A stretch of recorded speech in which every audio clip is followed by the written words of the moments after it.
our tutorial. I know there are a lot of other interesting tutorials also going on in parallel, so thanks for coming. So today's tutorial is going to be presented by three of us. So we have Vijay, Amit, that's myself, and Dennis. And yes, this is Vijay and this is Dennis.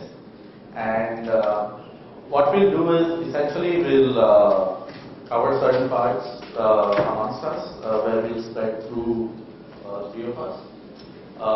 Although just three of us are presenting, this work was obviously a big effort because as you'll see, it's not just the GitHub repo that we have open source, but there has been a lot of effort in terms of designing the web pages, creating tutorials, and a lot of other sort of demos and other UX kind of stuff. So it was a big team that actually made it possible to essentially accomplish this. So yeah, we would like to thank all these people. So this is the rough sort of roadmap, and as you can see, it's quite packed. So just to start off with, what I'll do is before we get to the toolkit, I'll give a very quick overview of explainable AI and sort of the basic methods and so on and so forth. I won't spend too much time on it, but I'll just sort of level set what kind of methods and what kinds of frameworks we're talking about. And then I'll also talk about a taxonomy that we have created based on the explainability space and the type of methods that are there. And we hope that this will provide people a way to essentially traverse this complex space in terms of choosing the right algorithms for the problems that they have in hand. And with that, I'll hand over to Vijay, who will give you a demo, as well as talk about installing AIX360 and essentially things that are more than that. And then we'll end the session with Dennis taking you through a tutorial, a finance tutorial, where he'll take you through three different algorithms that are part of the tutorial. And in the second session, we'll again have two tutorials, and we'll then talk about essentially future directions and explainability, but more focused on the toolkit and things that we hope to accomplish with your help. So without further ado, let me start with the first part. So as we know, AI is being used for many high-stakes decisions, such as in credit, employment, admissions, sentencing, and so on and so forth. So just having a system which is highly accurate on some sort of held-out set is no longer sufficient for successful deployment. So the questions that arise are: is it fair? Is it easy to understand? Is it robust? And is it accountable? So these kind of four pillars, as we call, help you to sort of trust the system. And the focus, obviously, of this tutorial will be on the second pillar. So, as we know, explainable AI, there has been a lot of press and a lot of attention given to explainable AI in the recent years.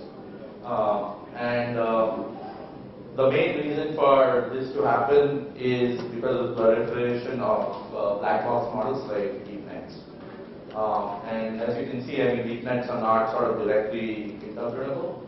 And so you need other mechanisms to try to understand how the decision was arrived at. There's also, being in Europe, probably you guys know more than me, the GDPR, which was passed, which says that any sort of automated decision-making system that makes decisions for humans should also provide meaningful information in terms of how the decision was arrived at. So trust is one of the sort of key things for motivating explainability. But there are certain other also interesting reasons why explanations or explainability might be useful. So there was this interesting case, I think a few years back, where a team of researchers had built this very complicated neural network. And the neural network was essentially trained to separate regular code from malware. And it had a very high accuracy, so people assumed that, okay, it was probably sort of extracting some sort of subtle signals that helped it classify so accurately. But then there was this other team of researchers who thought, okay, let's see, what is this thing trying to do? And so they sort of delved into the network and they did these tests to see what kinds of code it was able to successfully classify, as well as they were using certain explainability methods to sort of delve in to figure out what was really happening. And it turned out that most of the performance was basically, could be attributed to one simple thing. The model was basically checking if the code was commented or not. Because presumably if you have malware, you wouldn't be commenting it very well. So it was just checking if there were comments or not. So this is an example. I mean, there are multiple lessons here. One is obviously you don't want such a model to be deployed because it's easy to break. But more generally, even if you want it to be deployed, the point is that you can, once you have this insight, you can now essentially deploy the same kind of decision-making system, but in a much more simpler way. So you can just have a single rule. So explainability can also help in sort of simplifying very complicated models. So that's one other motivation besides just trust. Now there was this other case where, this was also a few years back, where there was this network, deep net, trained on Tesla cars, where they were trained to essentially decide when the car should stop. So they used this model and they put it in a different car. And what they found was that when the car saw a red signal, it would slow down, but it didn't stop. It just kept on going. So they were wondering, why is this happening? I mean, the original car is stopping. So as they looked into it, they figured out that in the Tesla braking system, there's something that when it saw a red signal, it would slow down, and there's something called as a lurch, which would kick in. And the model had learned that only once it detects this lurch, it should actually stop the car. But once they put it into a different car, this lurch never kicked in, so the car just slowed down, but it never stopped. So methods to understand the systems can also help you debug systems this way, where you can essentially try to understand things, why things don't transfer and so on. This is another example. This is more related to causality. So this was tried with healthcare data, where they found that there was a very high accuracy model, which was basically saying that if you have pneumonia, you won't have diabetes. I'm not a healthcare expert, but seemingly these two things are unrelated. But the reason this was happening was that a lot of people who had pneumonia, you get checked not just for the specific disease, but they do a bunch of other tests. So diabetes was one of the things that we also got tested for. And so most of these people didn't have diabetes. So if you created a data set where you had these indicators saying, oh, did this person have pneumonia, and did this person have diabetes, there was a strong sort of negative correlation between the two. So if you build a model that is picking up on these kind of artifacts to make predictions, although there is no sort of causal relationship between them. And then besides that, this is actually an interesting reason also to have more interpretable or explainable models, is that in many domains, the final decision is eventually taken by a human. So if a human understands why the decision was made, the system of the machine and the human together, which actually makes the decision, can be much more efficient and much more accurate than just having a black box model which makes the prediction. So eventually, at least the current state of society where humans are taking the final decisions in many of these domains, even having a suboptimal in terms of accuracy, a model which is suboptimal, but something that one actually is able to understand and somewhat reason with, can help in increasing the overall performance in terms of the final decision making. So these were some of the main sort of motivations for explanation.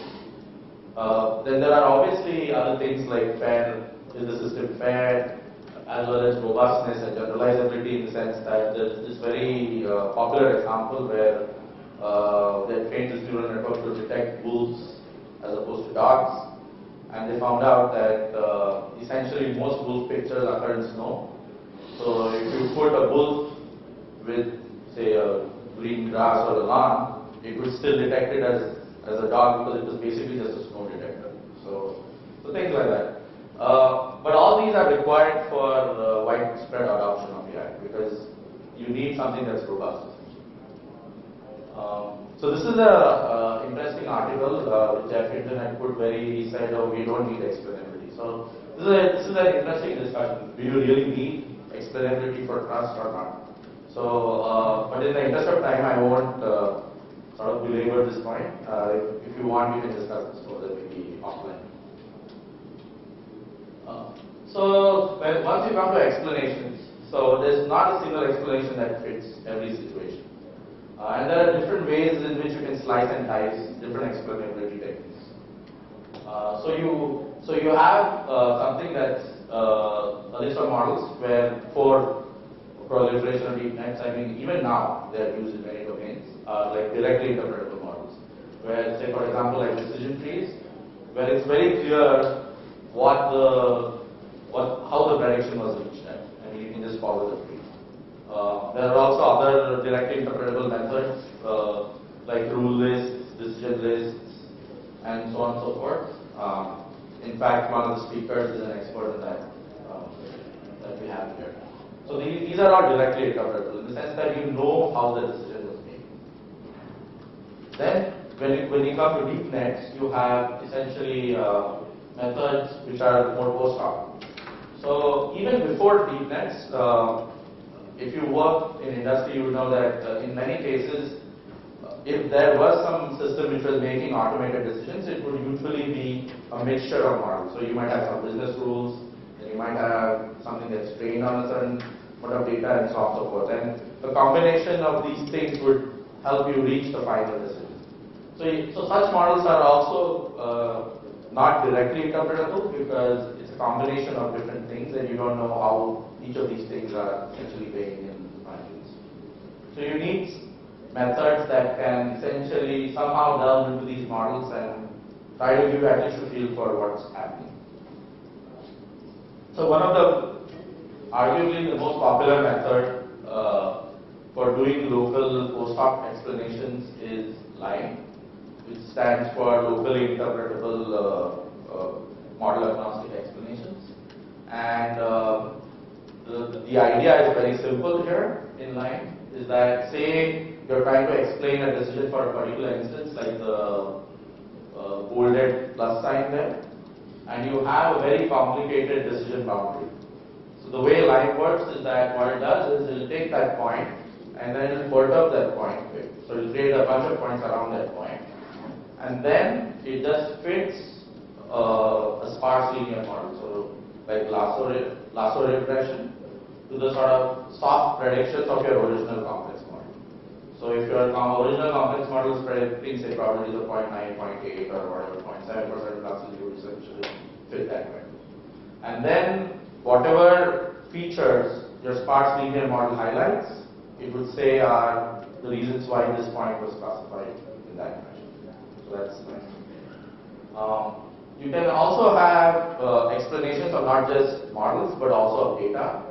And so there are methods that essentially select prototypes as well as non-prototypical examples, which are called criticisms, which are essentially like borderline examples. So the prototypes are examples which are sort of characteristic of your data set. And since your data set is large, it's not possible to look at all the instances in your data set. So you want a set of few that kind of characterize your data set, and these methods essentially give you that. So for example, if you look at the top row here, those are some dog breeds, and those are sort of standard pictures of those dogs. But then if you add a scarf or you add some rabbit ears or so on and so forth, these are more sort of outlying examples that you would see. So there are methods which can help you also explain your data. So that's the point. Then in the image space, you have post-hoc methods. So saliency maps is one of the very standard methods.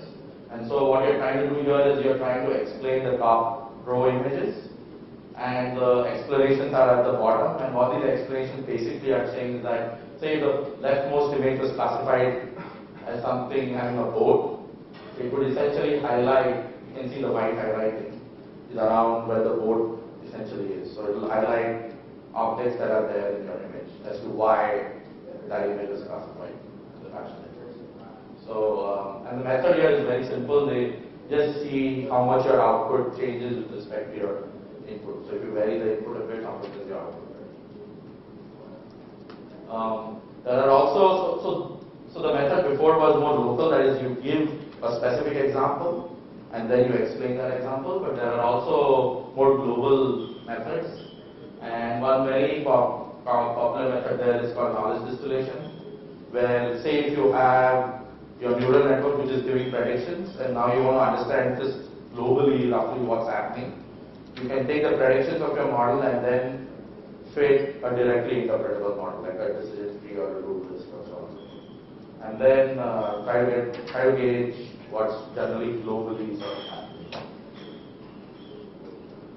And then there are also other methods where you can visualize intermediate layers of your neural network and so on and so forth. Like, so if you are predicting cats, you can see that if there are features that are being picked by these intermediate layers which kind of resemble things that might correspond to a cat, so maybe ears or face or sort of the relative positioning of eyes.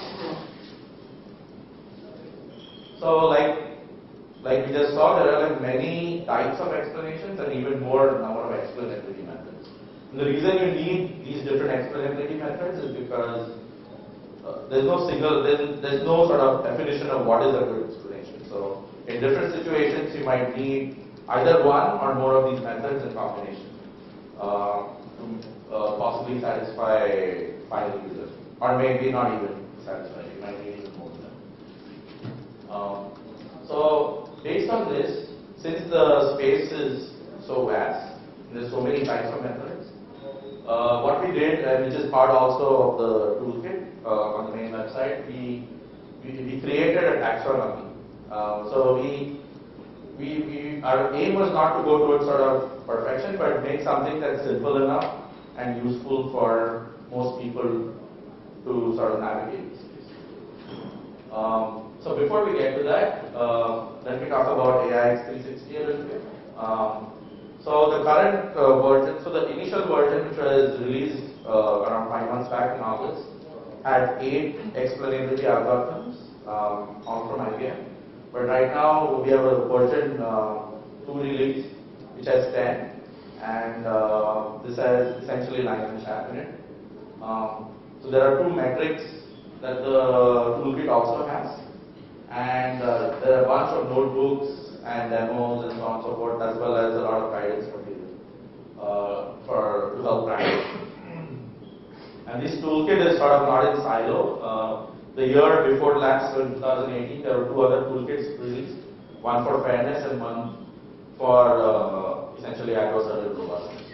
And there is a plan to release something also for fairness. So this is essentially a taxonomy that we have created for essentially navigating the space. And as you can see, the taxonomy is also a small decision tree, so it itself is kind of interpretable in that sense. So let me start at the top. So you can have, so as you can see, you can have either static explanations or it can be interactive, where you sort of go back and forth. And as you can see, most of the methods and models that have been developed are more of static nature. So in the static, you can have data explanations or model explanations. So in the data branch, we have 2 methods right now, proto-dash and diff-AE. So proto-dash is more case-based reasoning, like the example that I showed you, where it will sort of pick prototypes as well as sort of outline examples to explain your data. But we also have the other one, diff-AE, which is more of where your features that are given to you themselves are not interpretable. So for example, like images. Like pixels are not really interpretable to humans, right? Because if I tell you you increase the intensity of this pixel, something that happens, it's very hard for you to sort of understand what's really happening. So the thing is, when your features are not interpretable for in your domain, the dip method essentially creates higher level features from images, which could be interpretable. So even if you give it a bunch of images, it will create features like, oh, this corresponds. Say if it's a closed data set, so something might correspond to sleeve length, or if it's a shoes data set, it might correspond to heel length and so on. And then most of the effort is in the model space, and you can have local or global explanations. In local is basically for instance level explanations. You can have post hoc and self-explaining. So post hoc is something that I just spoke about, which is basically giving explanation for every point for a black box model. In here too, you can have either case-based or feature-based. And Liao and Shaft, for example, form the following feature-based. But we also have methods which are like contrastive and so on and so forth. And then TED is a method in the category by itself, where besides the inputs and outputs, if you are also given a set of explanations, you specified by the domain expert, you can actually recover not just the labels but also the explanations. And the model that is used to arrive at these explanations may not be interpretable. That's why it's under self-explanation. In the global, you have directly interpretable models, like I spoke about. So currently, we have a model which basically generates rules in the directly interpretable category. For post hoc, we have something called profit, which is uses some kind of weighting to improve or already directly interpretable model. So this is generally how we have mapped the space, and these are essentially the 10 algorithms that are currently available to us. So this is just a short summary of how AI 360 relates to other toolkits that are out there. So we believe that arguably we are the most comprehensive in terms of covering all the different categories. And like I said, it's not just that we cover at all, there is a lot of educational material that comes through. So with that, I think, so I will hand it to Vijay, who will take you through the interactive web experience, which is part of the toolkit, and also talk about installing package installation before we get to the tutorial. Thank you.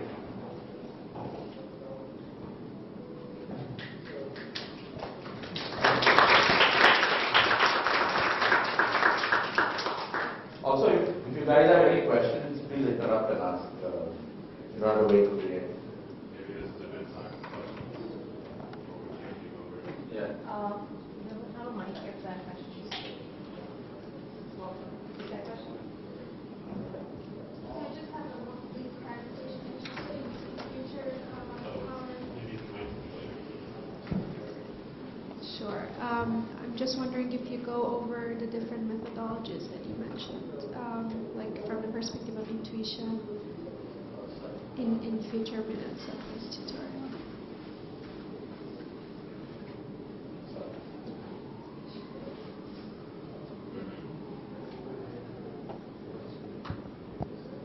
So you mean the taxonomic figure? So the question was, sorry. In the future minutes of this tutorial, will we go over any of those methods? Yeah. So right now, yeah. So in the tutorials, we'll go over some of these methods, and we'll also at the end we'll talk about which more methods we would like to have. And hopefully, you guys get help into it.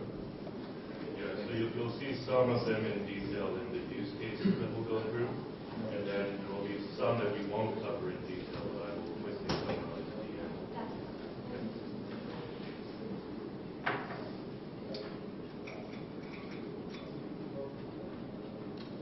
So, hi everyone, my name is Vijay. So, next half an hour or so, I'll cover two parts of the tutorial. So, the first part is the finance demo. And the next part, I'll probably walk you through the GitHub. Okay. And for folks who haven't already installed the library yet on your laptops, so we try to do a joint installation. So I'll do the installation, you can follow the steps. So this is the demo related to the finance, and it essentially studies an example of an AI model who tries to determine if a customer should be given the loan or not. And as Amit was mentioning earlier, some of the AI models have this black box problem, and they can't explain, what is the logic they use to arrive at a decision.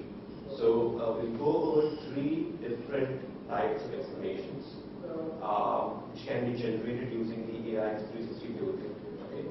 And you'll see how those explanations are actually useful to different explainees or different consumers of the explanation. Now, before kind of going to the explanations, let's just take a look at, what is the data set that is available to train this AI model. Okay? So this data set was actually released by a company called as FICO in the US, who is involved in credit scoring. And although I kind of loosely use the term loan for a customer, we have a technical term in this particular use case is called as HELOC, which stands for Home Equity Line of Credit. So what happens in the US is that, let's say there's a gap between the current market value of your house and, let's say, the current value of your mortgage. Let's say your house is valued in the market today at $100,000, and the mortgage is valued at, let's say, $80,000. So based on this gap, a lending institution like a bank can issue a loan to you between $0 and $20,000. So of course the bank wouldn't want to issue you a loan if you're not creditworthy, right? And one way to figure out if you're creditworthy is to take a look at your credit history. So let's say, for example, in the past you had very good relationships with several banks or several lending institutions, and you had made the repayments on time. Then you're probably a very good customer, creditworthy, and there's hardly any risk for the bank to issue a loan to you, right? And on the other hand, let's say, for example, you've already got too many loan accounts. Okay? You've defaulted in the past, you've been delinquent in the sense that you've made late repayments and so on, then probably there's a good amount of risk in giving you a loan. So the bank would be hesitant to give you a loan. So what this data set does is that it has released an anonymized list of about 10,000 or so customers who had applied for loan in the past. Okay? And the label data set. So for each row, it tells you whether the customer was essentially, the loan was accepted or denied. And it has about 24 or so features which essentially summarize the credit history of a customer.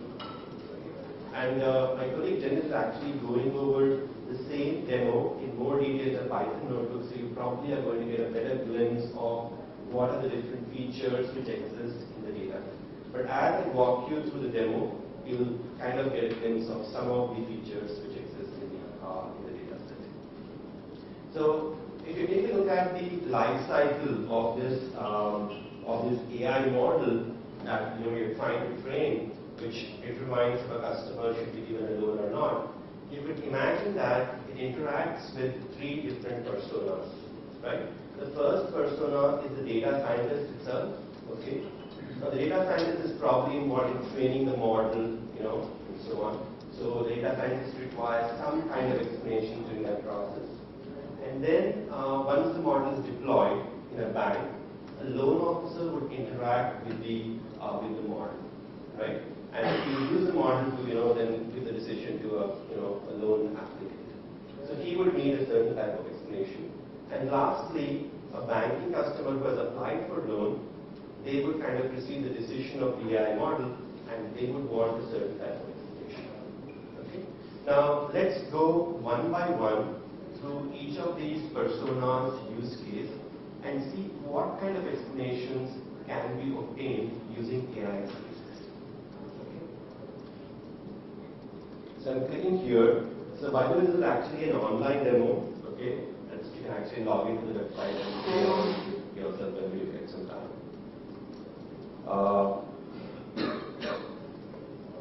So here we are considering the case of a data scientist who is trying to train the model.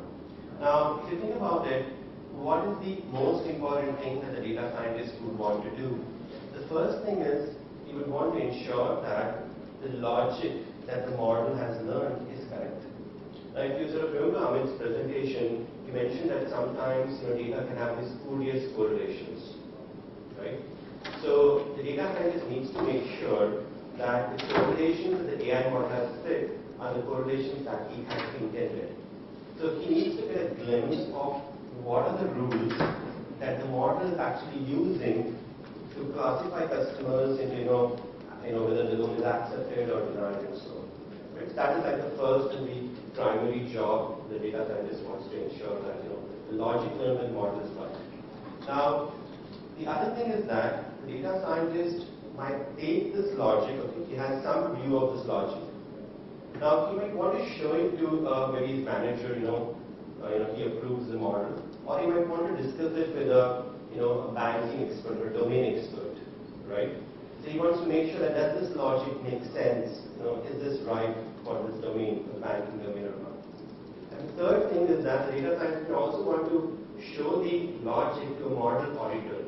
So you probably are more aware of it being in Europe that in regulated industries like finance, what happens is that typically an auditor checks the model, checks the logic of the model to make sure that features like gender and race are not used for classifying if a person should be given a loan or not, because that can be unfair, right? So for all these reasons, the data scientist wants to get kind of like a global understanding of the model, right? He just doesn't want to get like behavioral model on one or two loan applicants, but the overall behavior of the model. So one of the explainers, what is GLR explainer, which my colleague Dennis designed. So that is an explainer which is included in the library, which provides these, the global behavior of the model. Now, what the GLR explainer does is that it obtains a weighted combination of rules which determine the score of whether the customer is going to be accepted, whether the loan is accepted or denied. And because when you have a weighted combination of rules, the same variable can appear in multiple rules. So to make the job of the data scientist even easier, what the explainer does is it kind of gives you these plots which summarize the rules for each variable in the data set. So, this particular explainer essentially trains a globally interpretable model. Okay? So for example, if you take a look at the variable external risk estimate. So this is one variable in the data set which summarizes what is the average credit score of the customer based on all the credit bureaus in US. So if you think about it, this is probably already a good indicator of whether the customer is creditworthy or not, right? And the model has discovered that. So the model kind of presents you rules of the following form that if the external risk estimate is greater than 72, right? Then the score increases by a certain value. And if the estimate is greater than 75, then it again increases by a certain value. The probability that this customer is going to be whether the loan is going to be accepted or not. So using these rules, the data scientist gets an idea of what is the logic that the model is using to classify customers into whether accepted or denied. Right? Now another example here is the net revolving fraction burden. So this is another parameter in the data set, which is the fraction of what is the customer's outstanding debt on his credit card versus his credit limit. So let's say, for example, you have a credit limit of 5,000, but the outstanding debt is at 4,000. So it's 4 by 5, it's like 80%. So that is like the net revolving fraction burden. Now, so you see in this particular variable, the model, the explainer says that if it's greater than 39%, then you will reduce the score by a certain value. Okay? So that is the kind of rule that the model is learning. And the bars that you see here, the green bar and the red bar here, so these bars tell you how significant this variable is in making the prediction, how important it is for the prediction. And here red means it's negatively correlated and green means it's positively correlated. So by using such rules, the data scientist kind of gets a logic of what the model is doing.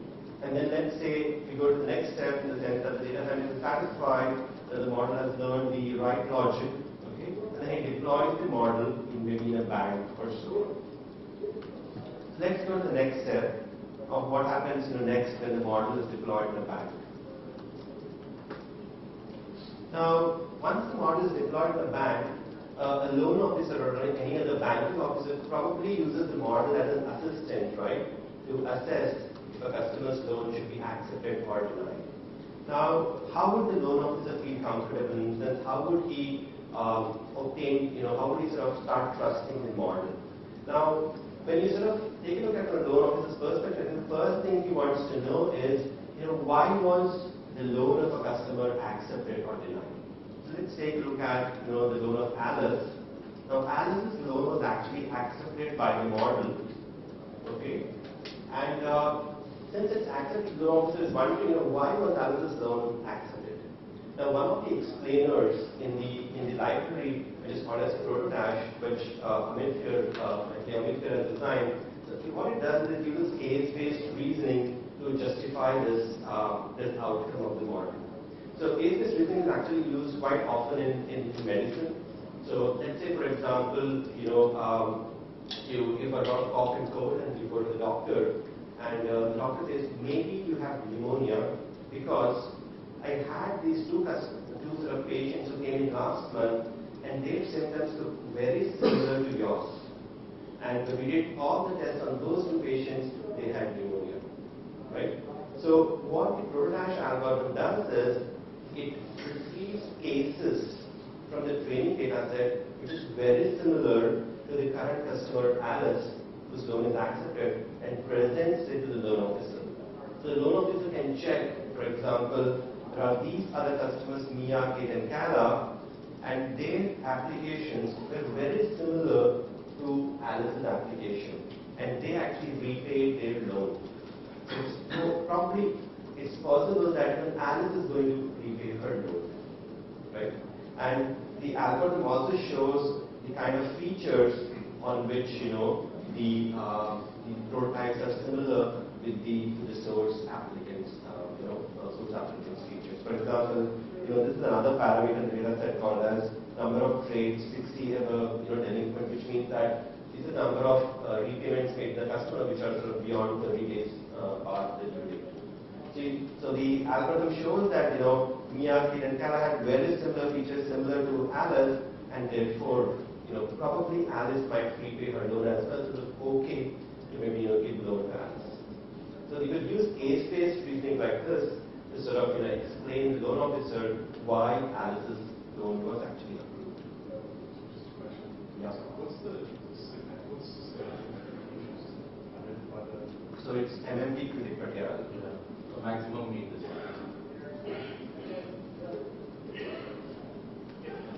Is there any other question so far? Okay. So let's go to the next step. And so let's say, for example, the loan officer uses the model and then passes the decision to the customers, right? The banking customer. Now, what is the first thing that a customer would want to know? If the loan is accepted, I guess nobody would really care to ask the bank why the loan is accepted and so on, right? So I guess the main thing the customer would be interested in if my loan is rejected. Let's say, for example, you are sending your resume to a company, your dream job, and you never get a call for interview. The first thing you wonder is, okay, what was wrong in my resume, right? In the same manner, let's say, for example, a customer's loan is denied. So the customer wonders, what was wrong in the loan application, right? What were the parameters which are not in the right range because of which the loan was denied? And more importantly, the customer would like to know how they can improve their loan application, right? How they can change their loan application so that in the future, the loan application can be improved, right? Now, these two answers are actually provided by another algorithm in the toolkit called as contrastive explanation method, which also was designed by my colleague Amit here.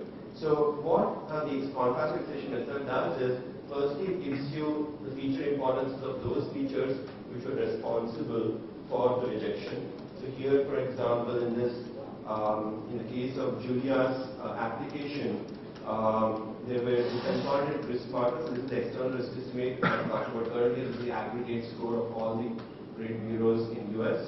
So it says that was 77, which was kind of low, And there was this other parameter, number of satisfactory accounts, this is the number of accounts in which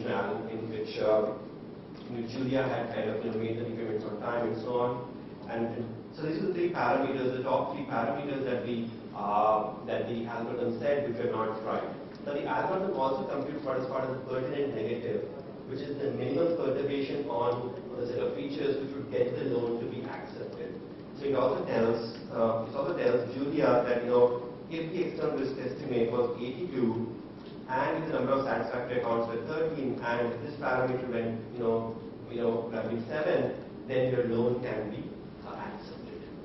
So this contrastive explanation is provided by the library. So this is very unique to AX360 in the sense that if you're going for a Lang or Shab, then you essentially get these answers which are feature importances for this particular loan application. And what is the actual underlying model that you are explaining here? Here we are, this will be explained by Dennis later on. So in this example, we actually trained a neural network. So that is a black box model, and that is what is being explained here. Now, in the previous use case, I showed you a globally interpretable model, the first case. Now, even if you had deployed, let's say, globally interpretable model, right, because of proprietary reasons, by the time you pass off the model to the bank, it ends up being a black box, right? So, because, for example, a lot of law enforcement agencies in the US have, for example, we have heard about Compass and a lot of other. So a lot of these may be using very simple rules, but they're black boxes because the company doesn't want to disclose the logic mentioned. You'll get to hear more about it in the Python tutorial in the next session. So do you show here the categorical features as well? Like, do you show that if you were male, you were accepted? Okay, maybe Amit, you want to Yeah, so in the toolkit, the thing we have deployed is mostly, it considers everything numeric. That is real value. The thing is that we have something that does categorical and also model agnostic, but that's part of IBM product, so we couldn't open source that. But we have a paper out. But that's one of the most important things, that. Yeah. Because like if you talk about races or genders, all of them are categorical. Of course, there are latent features as well, right. But the main thing that defines the fairness is categorical. Right. Since like for male female it's probably binary, so you can probably use this and then round it. Yeah. Because it can change it to something like well. Yeah. So you can approximate it that way, but if you want a direct sort of way of handling categorical variables, it's not available. Yeah, I like it that it's not binary in general. It should be fluid. Okay, any other questions? Yes.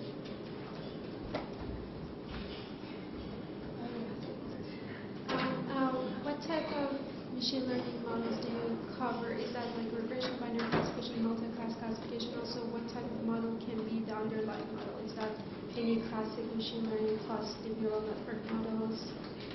Yeah. So a lot of the algorithms in AX360, they can accept like a good number of black box models, but some of them require, well, in principle, they could be different models, but right now the current implementation that we have, it requires certain types of models.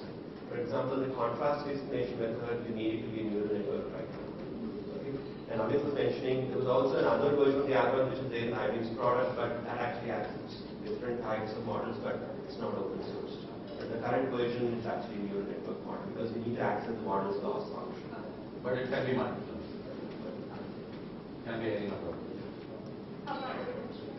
Yeah, so the globally interpretable model that I mentioned here, which Dennis has done, is essentially a variant of logistic regression model.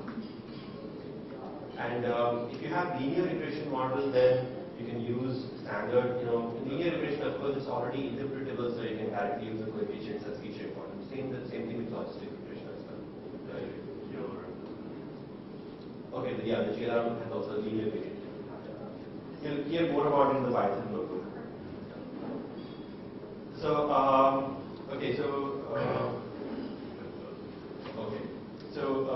probably I have more time to demo, so let's go over the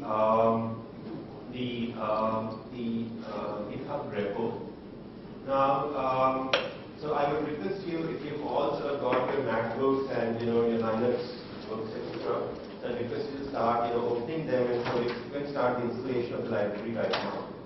So I'll do that in front of you by following these instructions. So you will do it exactly. Just copy out these instructions and open it and try it out in a so.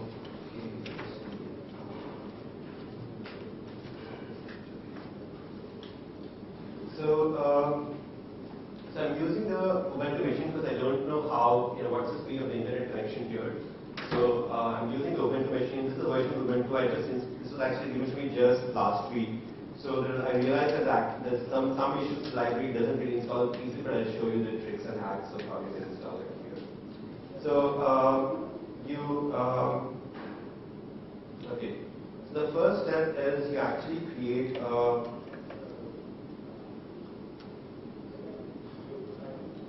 So the first thing is you need to have Conda on your machine. So I hope, so how many of you have already got Conda on your machine right now? Cool, okay. So for those of you who haven't got it, then you just Google Conda distribution on the web and download that version. So we'll first create a simple Conda environment. I've already got one here.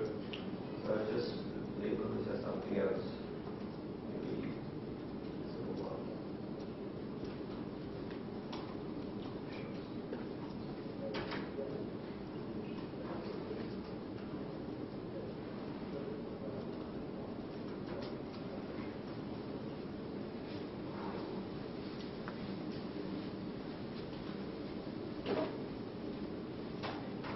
sorry, it's a bit slow because I'm logging into a machine which is far out from here. But it's important that I use this machine not on an laptop because I don't know what the speed of the network connection here and how much time it will take to download the download library using this internet connection. But this is actually connected to the fibo network. So what I've done is essentially created a virtual environment, a Conda virtual environment. That's done. So I'm going to say Conda activate.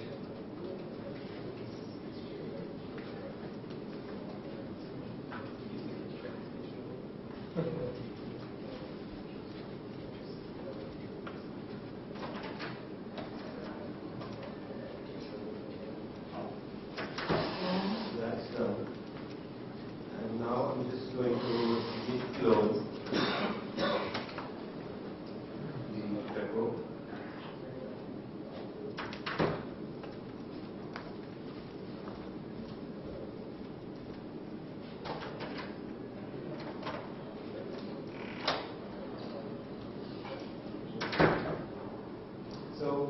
Actually cloning the repository, let me just walk you through the repo itself.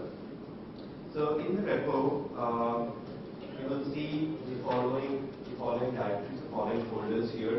Now, one very important folder is the examples folder.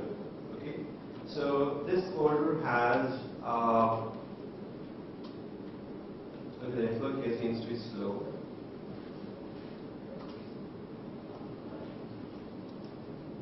So this folder actually has the links to all the tutorials which are there, the tutorial related to finance and a lot of other tutorials.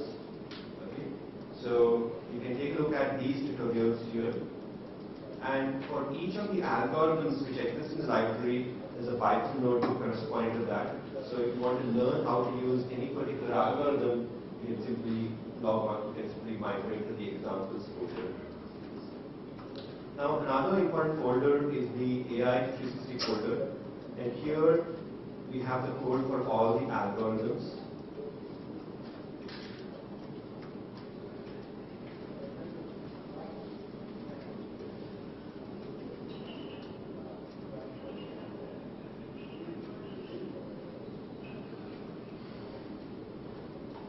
Okay, so this is taking a while. Let's see what happens to the other stuff with it. So it's actually cloned, which is good.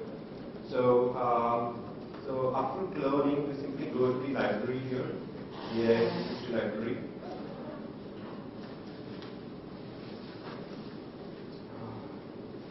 network here is really slow. I guess shell. Okay. So these are all the folders which are there in the library. So all that you need to do is, before you install Ubuntu, I realized that you just need to comment out, two simple steps in the setup.py file. So do that just here. Basically, sometimes the setup actually does not read the README file well.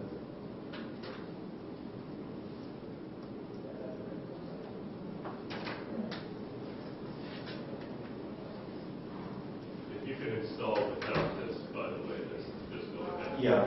It's only if you encounter a problem like we do. Yeah. So this happens only on this version of Ubuntu that I have. So that is not really necessary. So if you're able to install without that, then that's fine. And then I do a pip install -c. So you need to run this command in the same place where you have setup.py.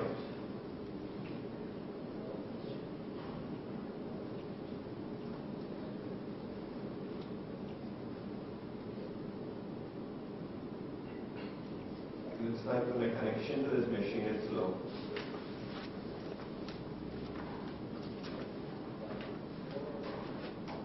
Or maybe everyone is sort of, I guess, downloading, maybe that's the weakness. I don't know. Okay.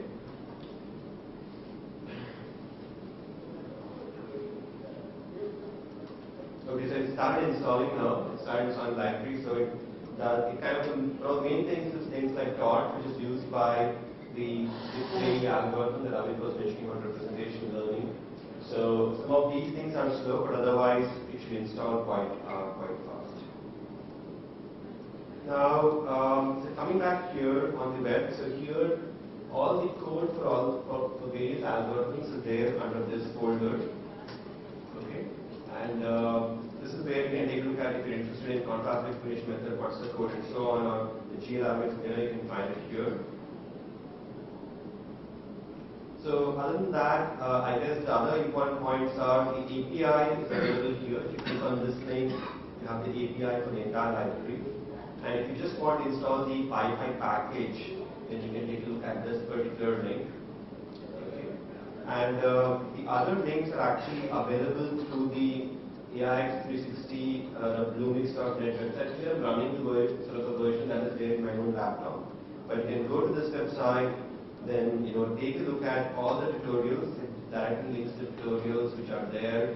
There's a tutorial on trade approval that Dennis will go through, and the dermoscopy tutorial will be covered in the next session, and the same health and nutrition service will be covered later on. And here you can take a look at all the different algorithms, the kind of code for those algorithms, and we also have 2 explainability metrics. And other than that, you can also take a look at the resources. Here we have, information about all the algorithms, the guidance chart that Amit had mentioned, how to navigate the interpretability space, that is available here. And you have glossary on different explainability terms, and also links to the tutorials from here. So there are also a couple of videos that we had released earlier, so you can also just take a look at those videos. So coming back to this step, so it seems to have been installed. So that is all there is to it, to installing the library. And all that we need to do now is to, maybe install Jupyter if it's not already there. And then you can start from the tutorial notebooks that Dennis is going to show in the next session. Yeah, sorry, I just forgot, thanks for that. So there's also one more point, just want to, there's a Slack community here, so you can join the Slack community and you can start posting any questions that you have on Slack, and then we'll try to respond as soon as we can.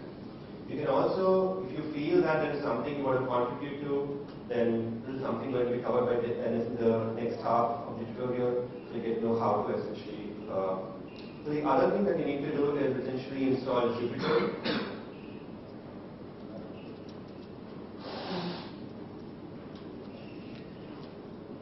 So this is the last step in installation, and once you do this, then you're good to go in running the various tutorials. That's it.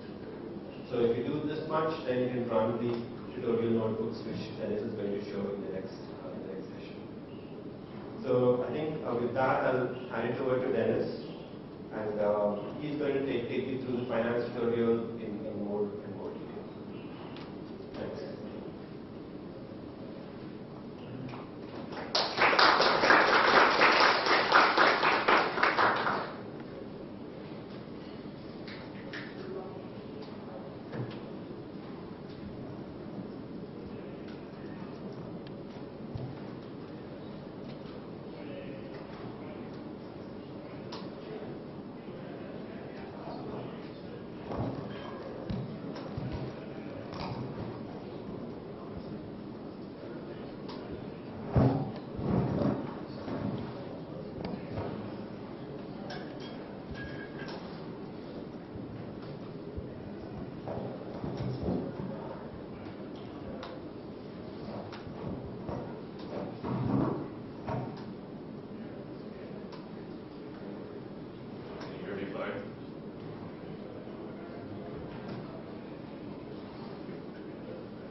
So I'm Dennis. I'm going to take you through one of our use cases now.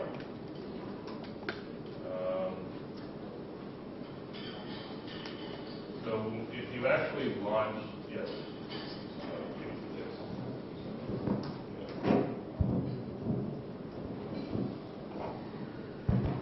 Thank you. So if you actually launch a Jupyter Notebook, again within the IX 360 virtual environment that you just created, you should start running a server that will look like this. It will show you the files on your system. And then if you want to actually run this in real time, you would navigate to that examples folder that Vijay mentioned within that tutorials, and then click on the one called FAccT, iPi Notebook, and that will launch this one. There's also a way to follow along without running it in real time. Let's see.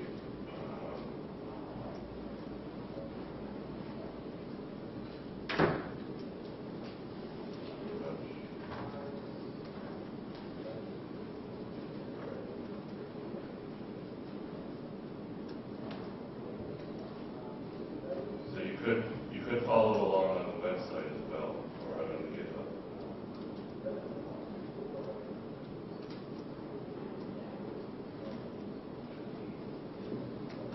Either this way or Can we do the examples for is it?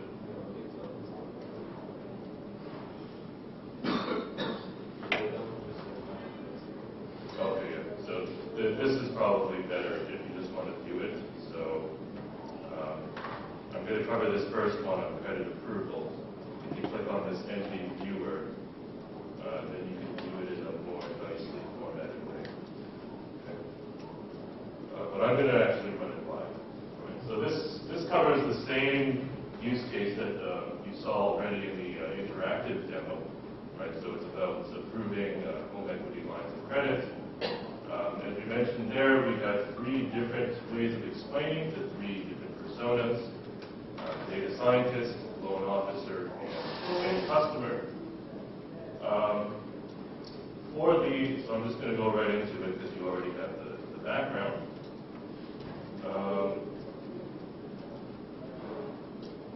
First, we can take a little bit closer look at the actual data set from FICO. And what I want to say here is that the target variable in this case is the actual outcome.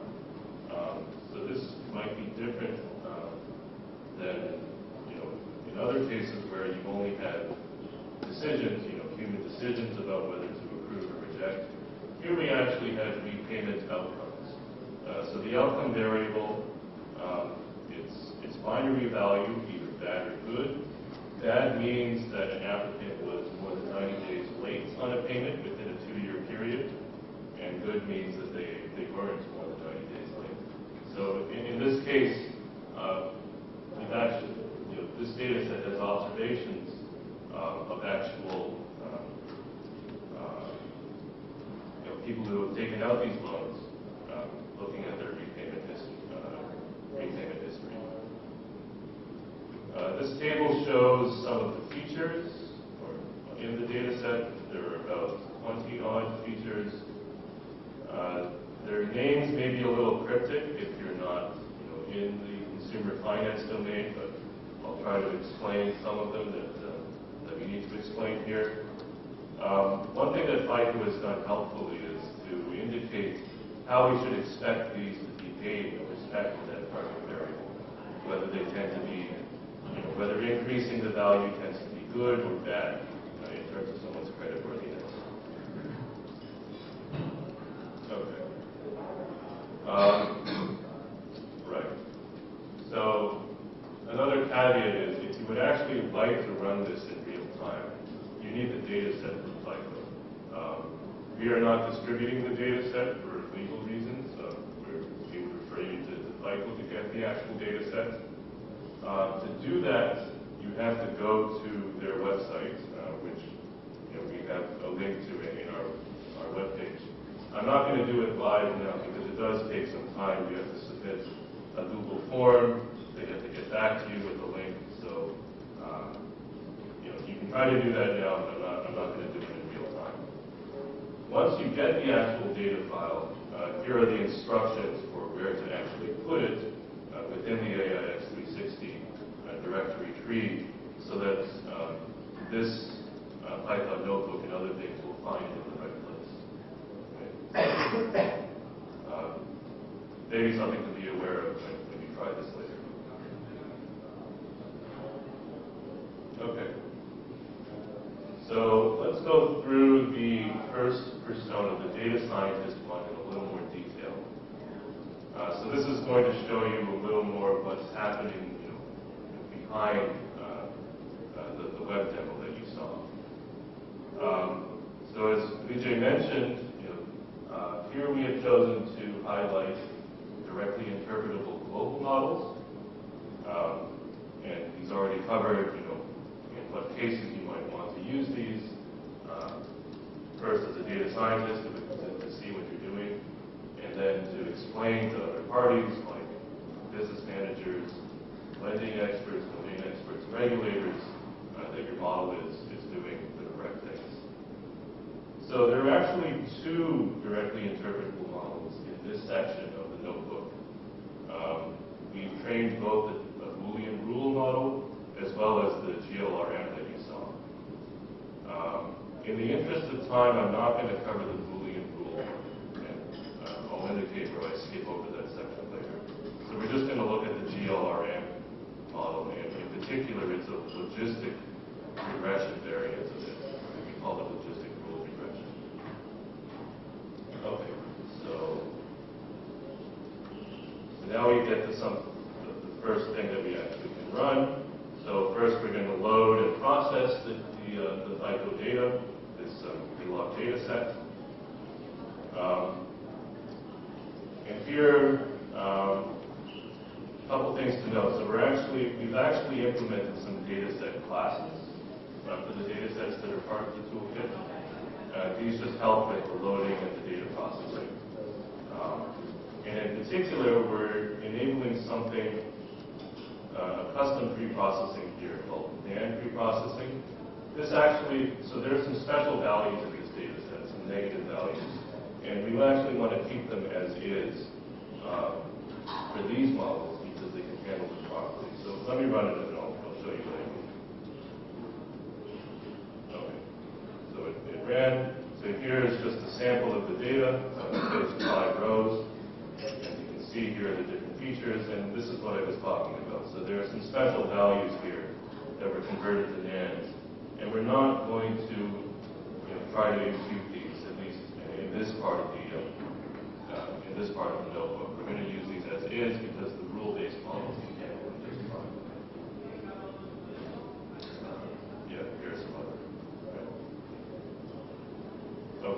we've loaded the data sets. The next thing we have to do with these rule-based models is that they actually require binarized input features. Okay. The thing is, though, that almost all of these original features are continuous value. So there's a binarization step that we have to do. And again, we provide a class to do that. It's called feature binarizer. So we're going to run that on our data, and I'll show you what it produces to explain what it's doing. All right, so here we go. So now the data has been binarized, and what it does to these continuous value features is it applies a set of thresholds to them. So here are the thresholds. By default, there are 9 of them, so we binarize features into 10 bins. And we do less than and greater than comparisons. Right? So the negations equal to true setting means that we have the greater than comparisons as well as the less than. And you can, if you wanted to, you can kind of reverse engineer this or read how it's being encoded. In this first row, for example, less than equal to 63 is false, but less than 66 is true. Right? So the original value was somewhere between 63 and 66, and so on for the rest of these rows. So this is just a data encoding binarization step to allow these rule-based models to run. The same thing does happen, by the way. If you were running a standard decision tree, it's just kind of more behind the scenes. Okay, so now that the data has been binarized, okay, so this next section is actually running the boolean rules part, the part that I said I was going to skip in the interest of time. So I'm just going to ignore this section. Okay, now we get down to the part where we can run the GLRM model that we saw in the web demo. Here we're going to run it for real. And because this is a binary, because the target value, the target variable is binary value, logistic regression is the appropriate version of this generalized linear model to use. So that's why we're calling it logistic rule regression here. It's logistic regression using rules. So let me run it. Right. So here we're doing the standard thing of importing the class name, right? Instantiating it with some parameters, fitting, and scoring, and explaining. So I'm going to let that go. Shouldn't take very long.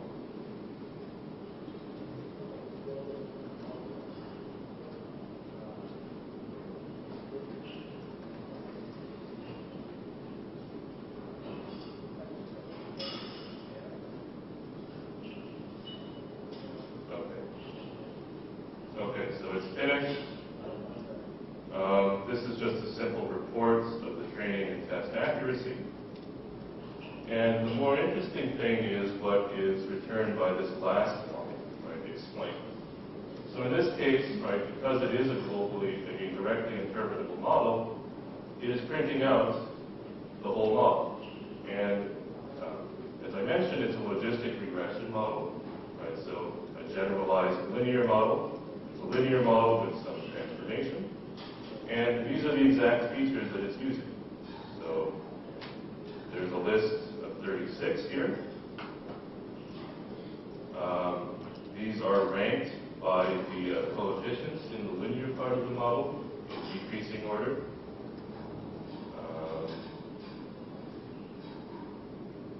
Right, and there are two kinds of features being used here. Right? So one of them is this example. So this is the external risk estimate variable that I think, again, Vijay talked about. Right, this is the consolidated version of some external credit scores. So when it appears alone, right, when the feature name appears alone, that means that this feature is being used as is. So if you remember, this was a continuous value feature to begin with, and here we're just putting in that value directly into our linear model with this coefficient. Right? So that's one type of feature. The other type of feature are the rule-based ones, and those are indicated by conditions like, such and such is greater than 0, or for example, here we have average months in file less than or equal to 52. Right? So you can think of these as binary valued features that were derived from the original ones. So for example, if somebody's average months in file were indeed less than 52, this would be equal to 1, otherwise equal to 0. And that comes into the model with a certain coefficient as well. And so this is a directly interpretable model. If we had a much longer time here, we could stare at this table and reason about each of these rows, right? But as Vijay showed you, there is a visualization that greatly helps in that process. So one of the things you might notice is that these features are repeated. Here's that external risk estimate again. Here it's appearing as a linear term, but it reappears again. For example, here it's appearing in the thresholded form, right? And if I look harder, I can probably find some other examples, right? So features appear multiple times in this table, and it would be nice to be able to plot something to summarize that dependence. So that's one thing to notice. The other thing to notice is that it so happens in this example, in this data set, that all of these rules involve only a single condition. So in other words, we don't have any interactions in this model, actually. We don't have something like percentage of trades never delinquent and something else. Right? That's just how it turned out to be. But this is fortunate in terms of visualization as well, in that those interaction terms are the ones that are hard to visualize. But there aren't any here. So the visualization that we're going to present actually covers the whole model. In particular, this kind of model is known as is something that is called a generalized additive model. So what that means is that again, the plots will make this a little clearer. It means that although you may have nonlinear functions of individual features, those functions are then composed additively. Right? So there's no interaction between two or more features going on here. So we're going to make use of the visualize method of the logistic rule regression class to produce those plots that you saw earlier. First, we're just going to check how many of these plots we're going to see. So this table listed 36 features in the logistic regression model, but they only depend on 14 of the original features. 15 minus 1 is 14. This also counts the intercept. So there are 14 plots that you can visualize. So here, for example, we're just going to look at the one for external risk estimate. So this plot is the one that you saw before. It's a lot bigger now. And it has summarized all of the dependence on this external risk estimate feature. Right? So there's an overall linear trend that's increasing, which makes sense because this is a risk score, and in this case, higher means better. Higher means you're more likely to be creditworthy. And you also see some discrete jumps, some nonlinear behavior around this score of 70. Right? And that's where the algorithm is determined that if you have scores significantly above 70, that gives you an additional boost to your creditworthiness.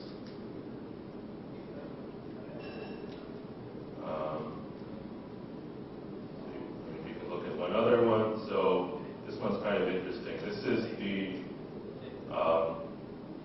so the next two have to do with credit inquiries. So every time you apply for credit, an inquiry is made to your credit file. These this one says, for example, that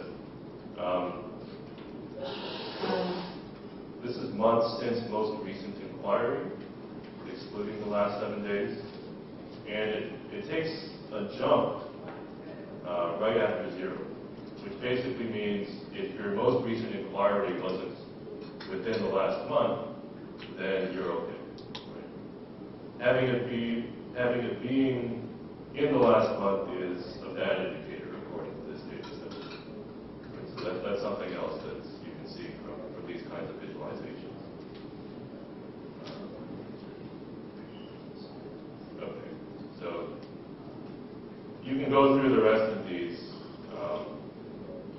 and with a little bit of domain knowledge, you'll see that they all tell sensible and, in some cases, interesting stories. So, in the interest of time, I'm going to go to the next section. So, this is the loan officer one, which again you've seen before. Here we're doing case-based reasoning to explain decisions made by the machine learning model.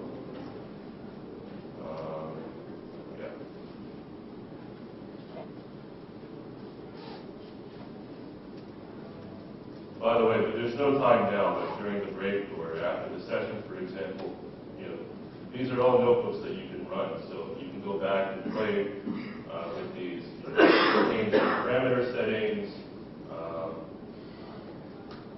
change the examples that you look at to get different behavior. So this is all available for you to use.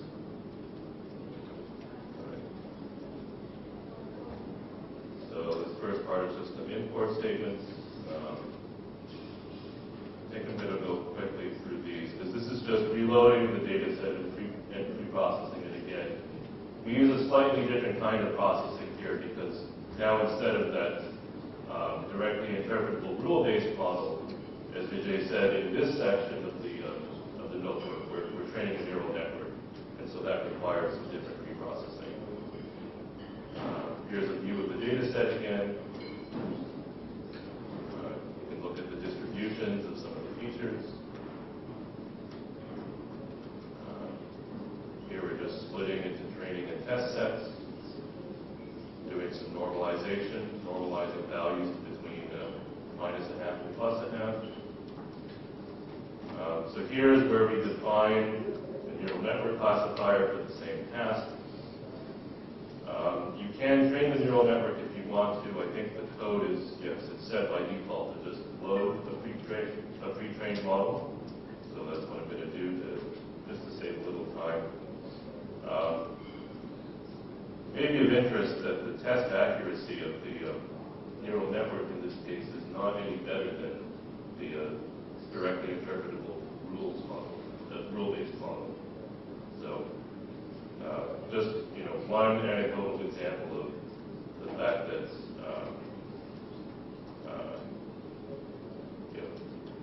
neural networks are not the end of the story. Right? There is a case to be made for directly interpretable models as well. Okay, so this part of the notebook takes you through finding similar examples to an applicant who is classified as good. In other words, a loan approval or a recommended loan approval. So it is going to go through the training set. In particular, we're filtering out the training examples that were also labeled as good, that were approved, and finding the examples within them that are most similar to the applicant in question. So here, I think, in the web demo, we gave this person a name, here just a number, right? There's index number 8. So here we're just pulling out that record, and so yes, this was an applicant labeled as good. Here are the feature values for this person. And now we're going to use Protodash to find cases in the training set that are similar in terms of maximum mean discrepancy, if you would like to know what exact mathematical metric we're using here. So we instantiate the explainer class, and then we call its explain method on on this applicant that we just pulled out. And here we're asking for the 5 most representative prototypes. Again, this is a parameter that you could easily change if you wanted to see a different result. So it has done its thing, and now we're going to display. Okay, so here are the feature values for those 5 most representative prototypes. And at the bottom, we've calculated a weight. This indicates how similar these prototypes are to the applicants in question. And you can see that by far it's this first one, this leftmost individual that's most similar. The web demo has done some highlighting too of the features that are exactly equal. We don't have that in the notebook here.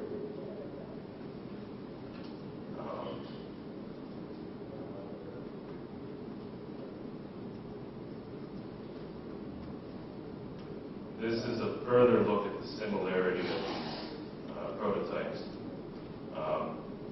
looking at feature by feature. So where you see a value of 1 here, that means that the value is exactly the same as the applicant in question.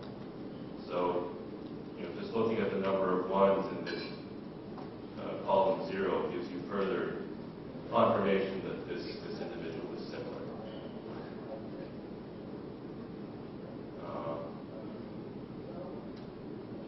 So if I were to, give a little bit of a domain interpretation, I might say that this person was probably approved because, looking at these other similar applicants,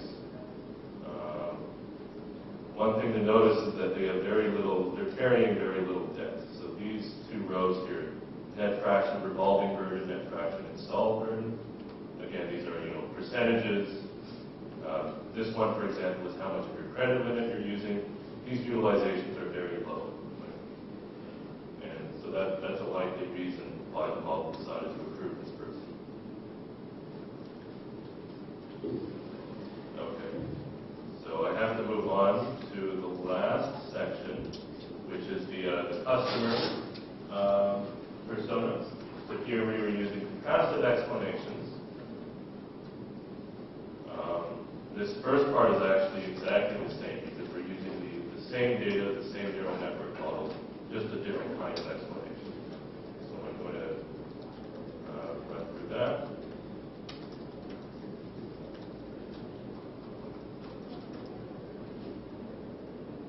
So this is all the same. This is just repeated so that if you wanted to, you could start from this section of the notebook and not have to run earlier sections. Okay. So here, this is the section where we actually do something new. Here we're finding those pertinent negatives for an applicant that was labeled as reject, I believe. Yes. So again, the person had a name in the web demo. Here they are index 1272.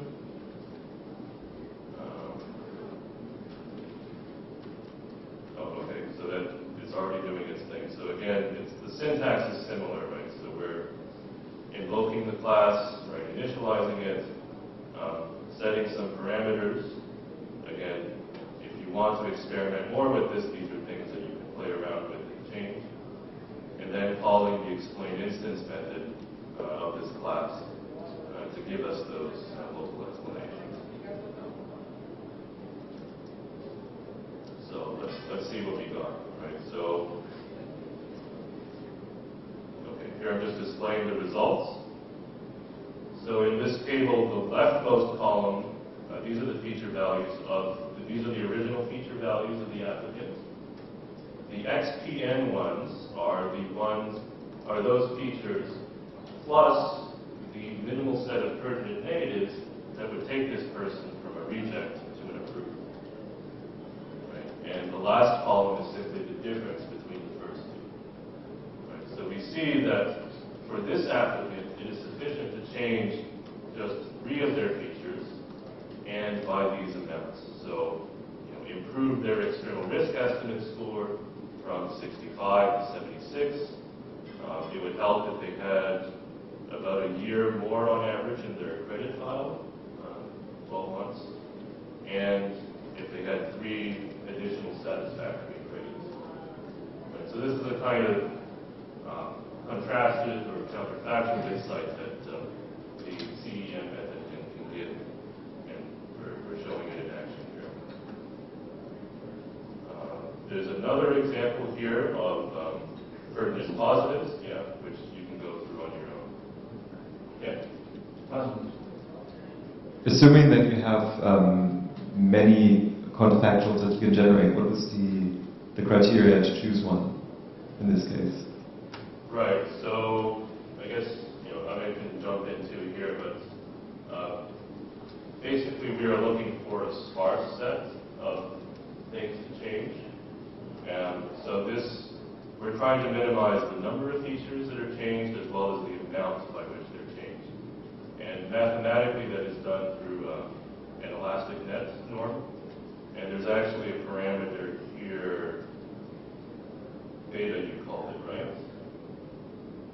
This one controls, as you can see here in the comment, it says controls sparsity of the solution. Right? So you could adjust that to get more or less.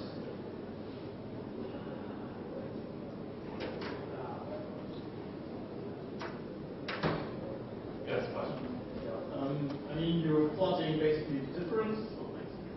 You're plotting basically the differences there, but do you actually back check whether the model looks at these particular features? Because in the end it's just difference in the data, but like not reflecting model behavior? No, so it's creating those outputs. So if it generates a quadrant negative, there is a 100% guarantee that the model will classify. Yeah, it will classify it, but like when you look at these examples, you have these 3 features. Do you really can tell them that your neural network, which you want to explain, looks at these 3 features? Yes. I mean, Okay, so because the neural network is the model, right? So we're giving you a guarantee that the new feature vector by that model will change, will have a different class. So for sure it is looking at those features, that otherwise the class won't change.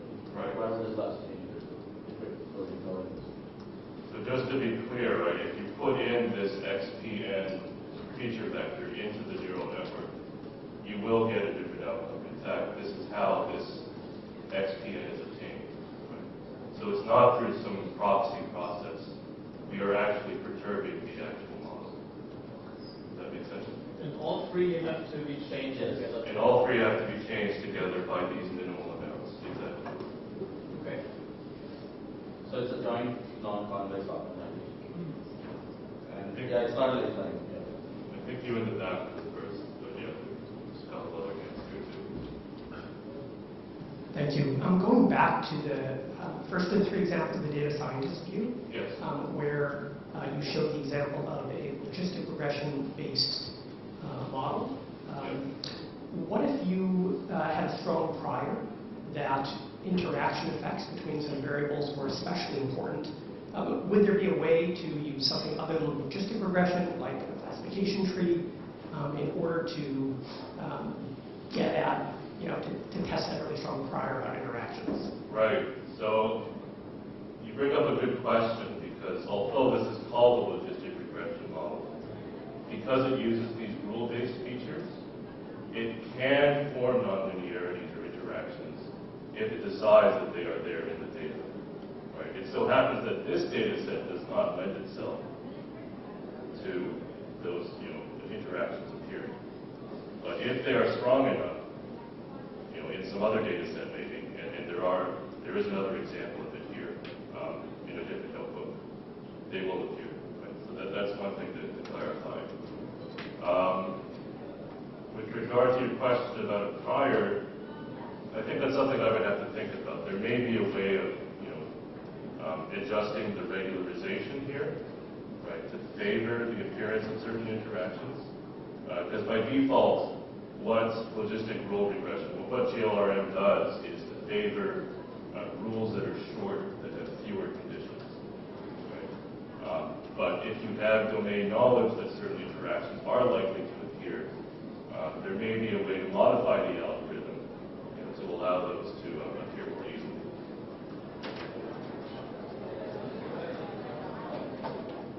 It is time for break, I believe.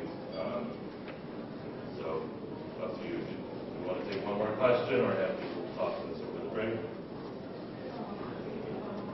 Okay, one more then. I was just going to ask a follow-up to question before. Would it be something that's common to do to say take your counterfactual example, the synthetic one, and then compare the synthetic, what would you have to change and what you have seen historically, so kind of what you were describing for the loan officer, the prototype, and see whether your counterfactual, how closely representing what you have seen historically, or even potentially generate a counterfactual based on a historic example rather than a synthetic one. Right, so here it's sort of unsupervised, which is going fine. But you could add to the objective another regularization where you can direct it towards a certain prototype that you might add, which you know is realistic and so you could do that. The other way is that you can also build like so if you have a model of the joint distribution or the behavior of how realistic inputs look, you can pass that to this method. So it will generate outputs, and there will be novel outputs.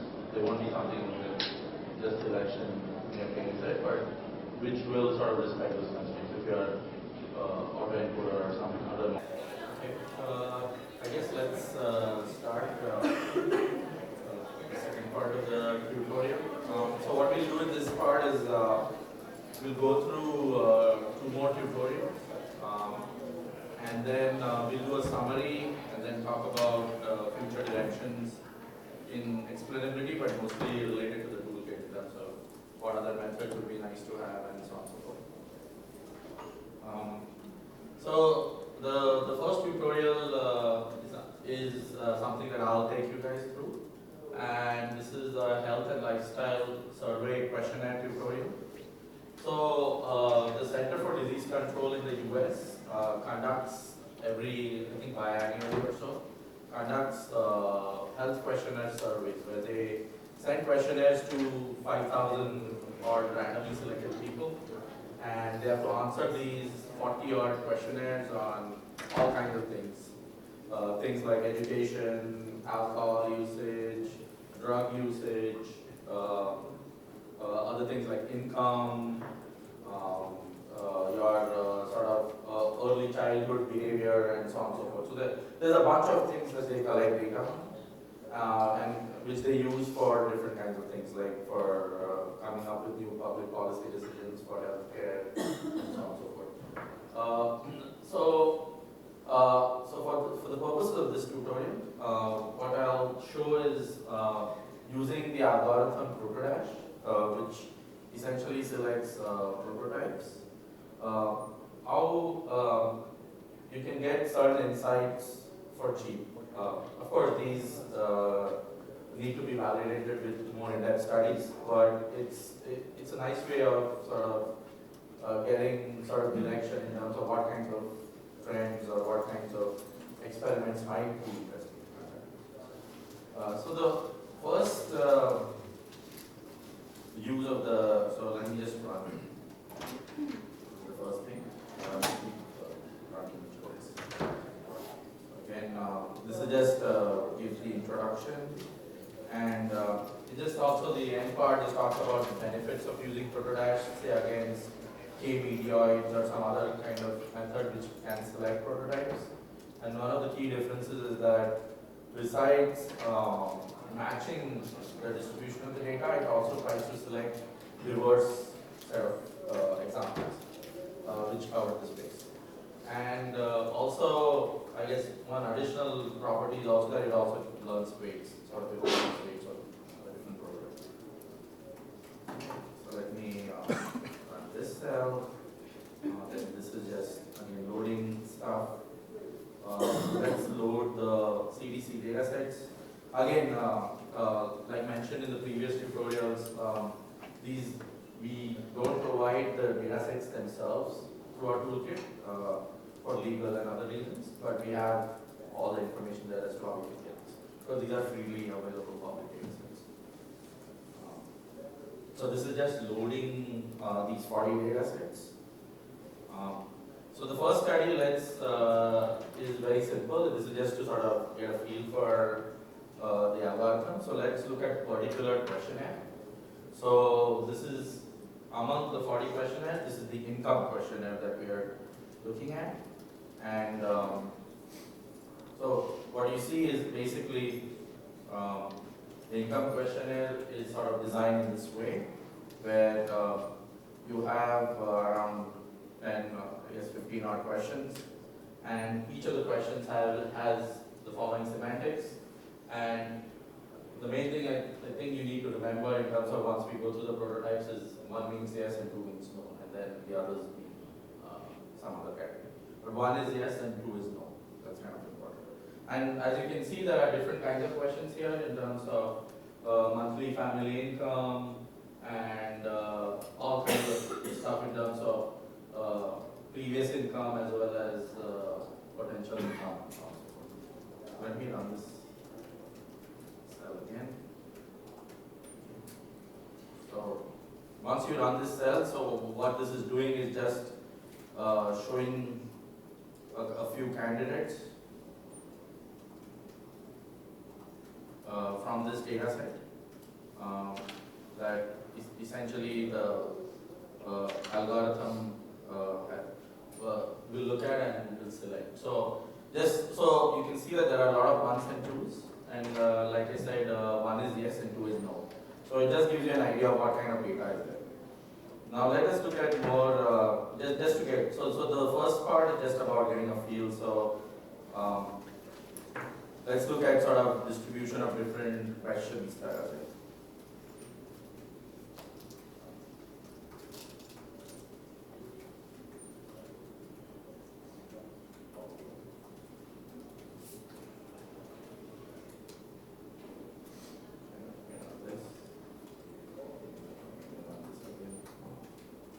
So what you see here is, so we have not yet reached the algorithm. What you see here is just sort of different slicing and dicing of the data. So for these two questions, so one was monthly family income, and the other is, does your family have a savings of greater than $5,000 or not? So this is for the $5,000 one, and the first one is monthly family income. And there, what you see is the x-axis is some numbers. So numbers, I think 99 and 77 are some, like people didn't respond or so on and so forth. But as you go from 1 to 12, they correspond to increasing amount of affluence or increasing amount of wealth. For this question, like I said, 1 is yes and 2 is no. So what it means is that a lot of the people don't have savings of 5,000. So this is a way of looking at the data. And you can see, one thing you can see here is that roughly, I mean, there are 5 times more people probably who don't have savings of 5,000 or more as compared to those that do have. So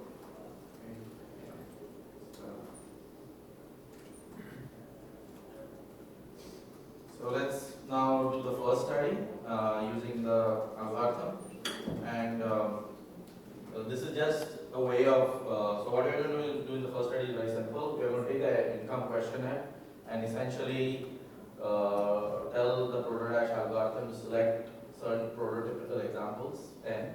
So find 10 people out of 5,000 that roughly represent the whole data set.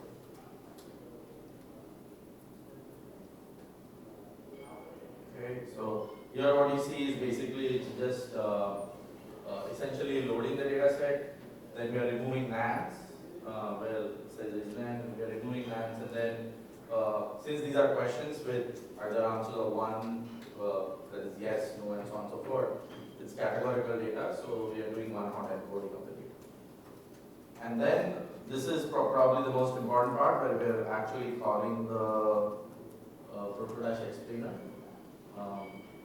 So let's look at that.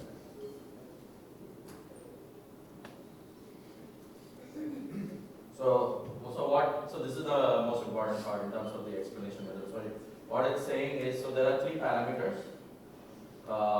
So right now, so the protodash method is more general in the sense that not only can it find prototypes within a data set, but it can also find find prototypes across data sets. So what I mean is, if you give 2 different data sets which are in the same feature space, but have different number of data points and different values, you can also tell it to find prototypes from, say, the first data set that best represent the distribution of the second data set.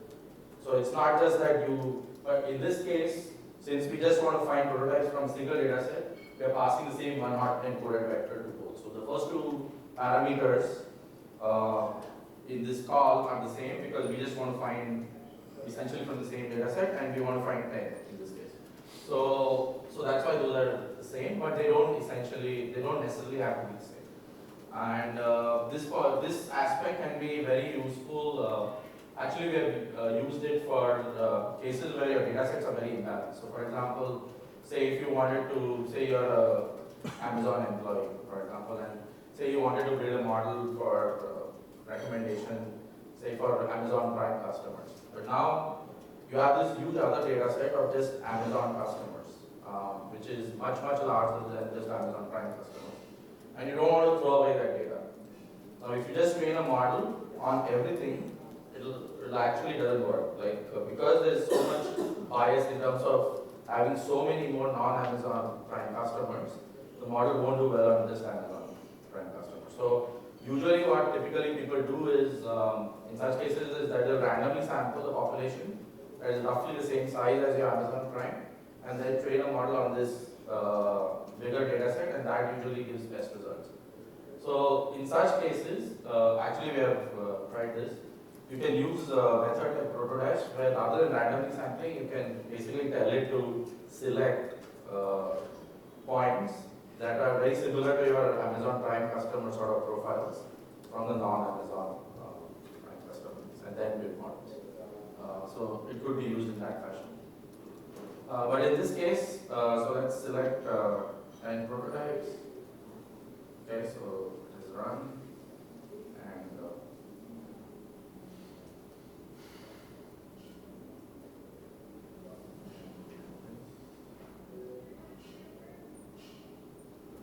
so these are the 10 prototypes that it has selected.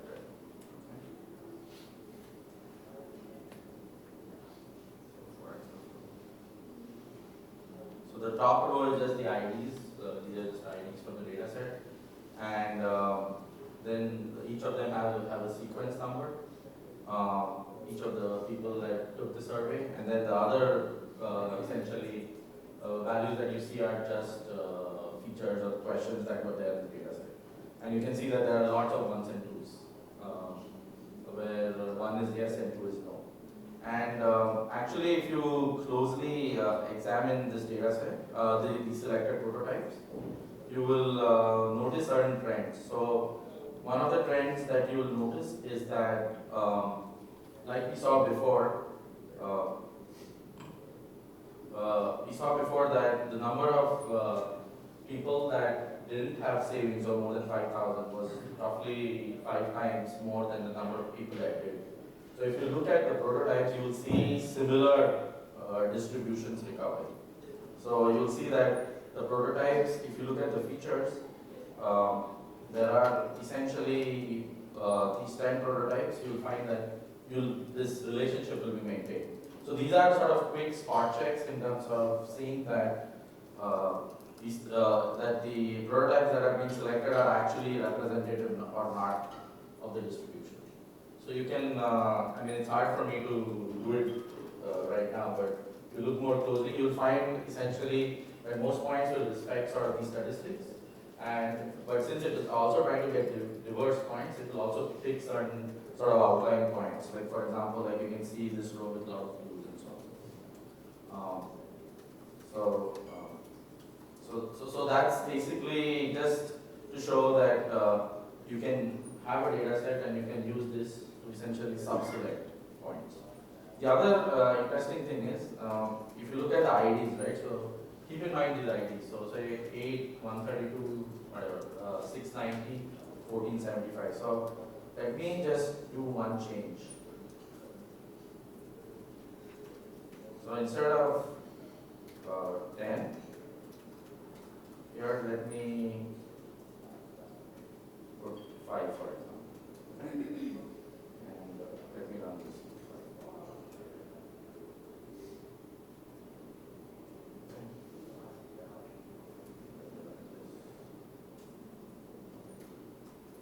So one of the things that you'll notice is that the process is deterministic. So this is another sort of advantage over random sampling, is that there is repeatability. That is, as the first prototype will always be the first, irrespective of how many you tell it to retrieve. So the first 5 will be essentially a subset of the first 10 and so on and so forth. So there is essentially repeatability in terms of what gets selected, and that's also one of the advantages of using something of this nature.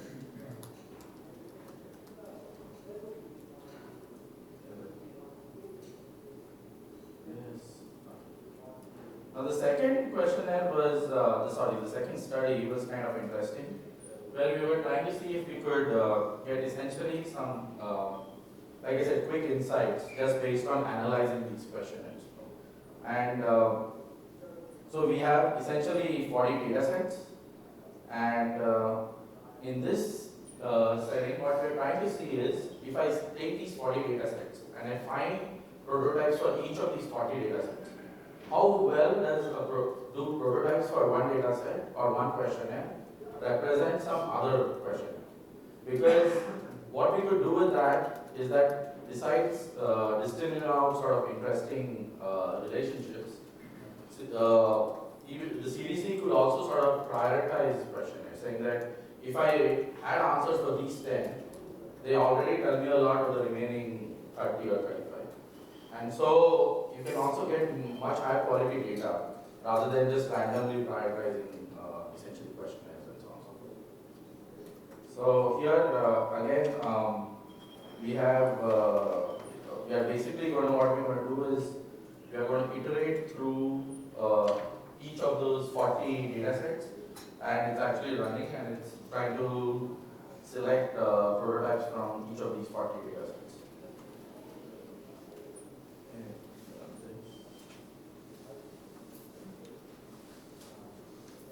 So since it's running over 40, it will take a little time.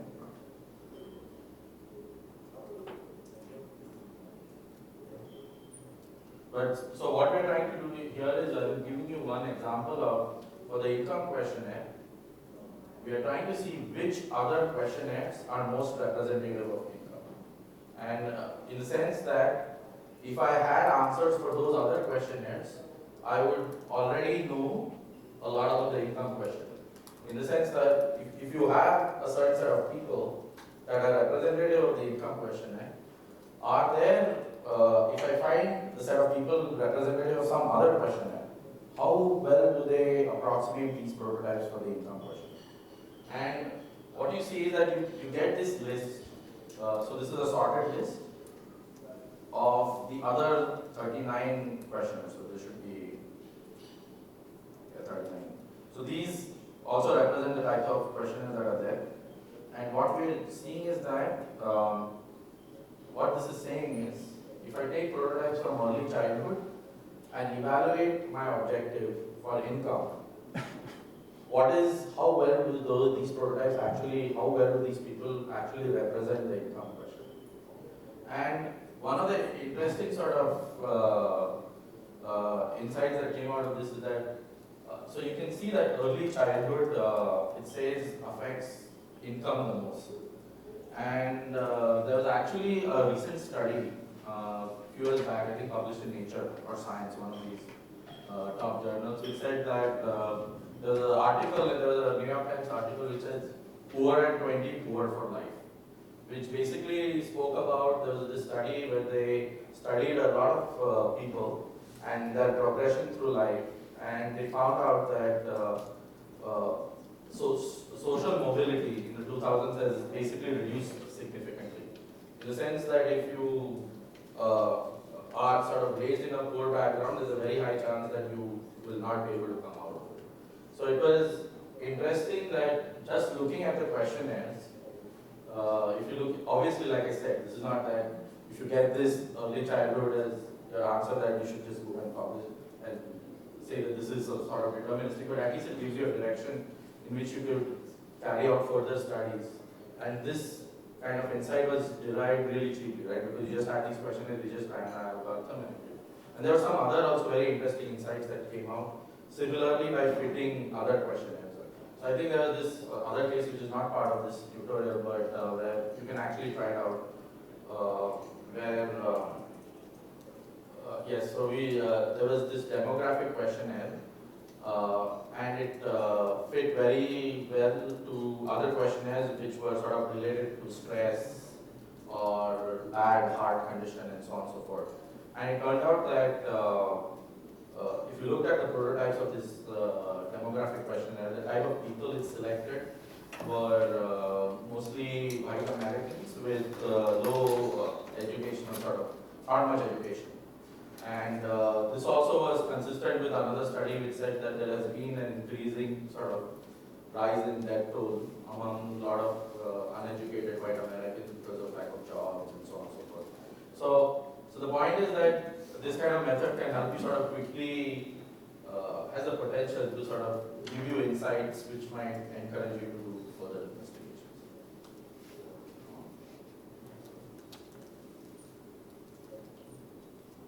That's it. Are there any questions?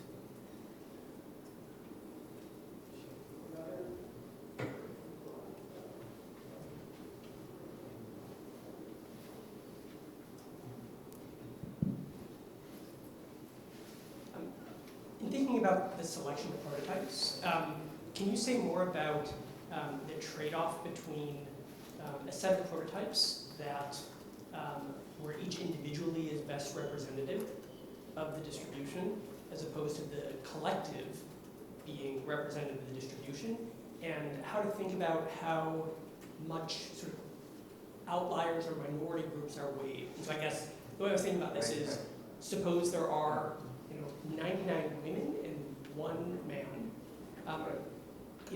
Would you get 1 man in the first 5 so that the prototypes sort of reflect the entire diversity? Or is the right way to select the prototypes that you essentially don't want to fit? I don't know the right words to ask. Right, I get your point. Yeah. Yeah, so that's a very good question. So so one of the strengths is diversity in the sense that yes, so if you choose something like K media X, you might, so if you have sort of a generalization of that is, say if you have 2 clusters and one cluster is much bigger than the other. If you choose K media X, something you might just get things from the bigger cluster because each of them is very representative of your entire data set. So you might end up getting almost nothing from the second cluster. So the amount, so this would encourage you to, if you have selected at least one or a few points from the first cluster, to select the next point from this other cluster. So the exact weighting of when that would happen is sort of hard to comment on because it's kind of implicit with the distance measure that we're using, which is maximum mean discrepancy. But so it's hard for me to give you a number that if it's a 1:10 ratio, and if it's at what ratio level will the minority group start showing up. So it's hard to give a precise answer for it, but it should happen pretty soon because we have done experiments with MNIST where we you have 10 digits, but where we sort of bias the distribution, where you have much more of one digit as compared to the other. And it does select the diversity much faster because we saw that in terms of actual numbers, but also training sort of models on top of the data and then predicting on something that's more balanced. So if you weren't picking things quickly enough, you would actually miss certain digits and so on and so forth. And so the error incurred would be much higher. In fact, there are some experiments, if you look at the paper here, where we bias it to the extreme degree where your training set or your original set has an equal distribution of numbers from 0 to 9, and your target set has only zeros.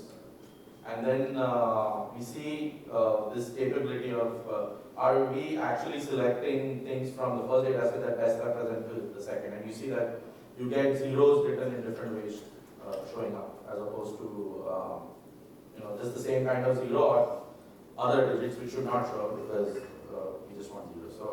So I think it would select it pretty quickly if there is enough, if it's not just one point essentially, if there's decent enough representation of the data in terms of. So if it's just a bunch of outliers where each of them is very different, and then you have like a humongous set of points which represent the data, then the chances are less. But if it's more of, let's say like 1:10, or there's at least like a small cluster and a big cluster where you have enough representation, it should select, even if there's a That's my opinion. But it's hard to give an exact number.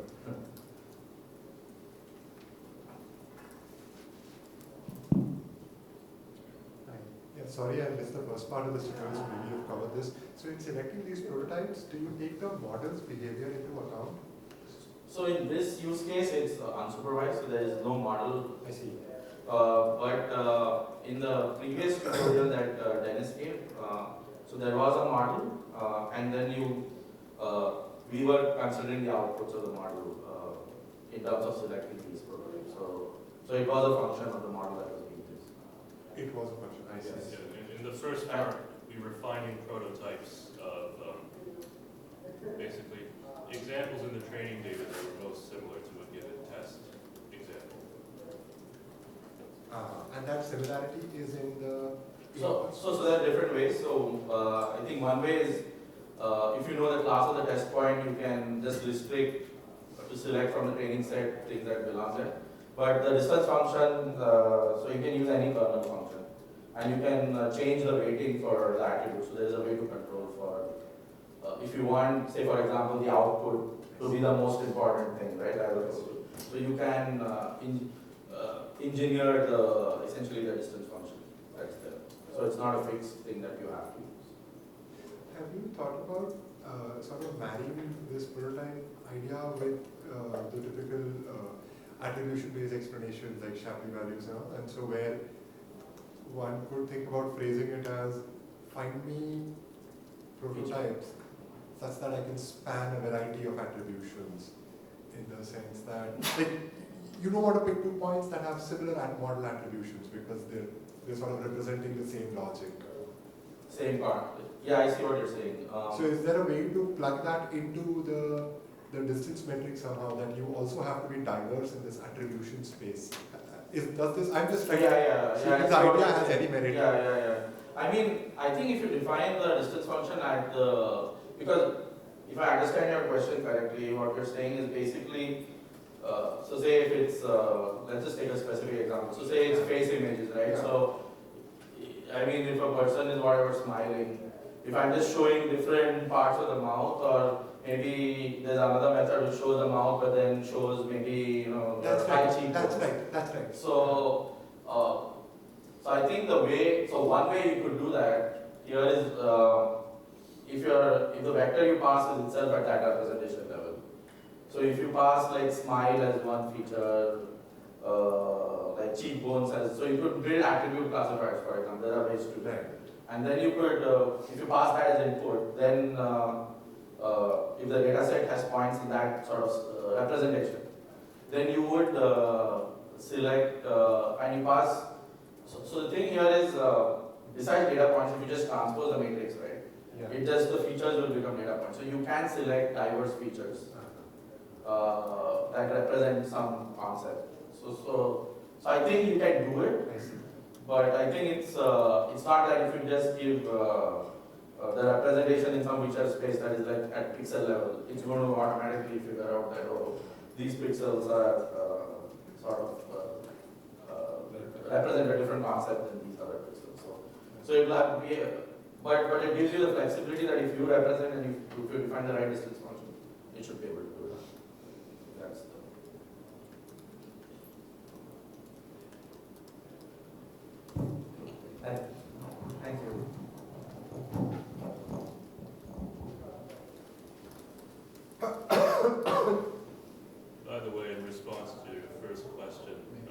there is a literature on a fair classification if you're, or sorry, not fair clustering is what I meant to say, if you're really interested in such questions about representation.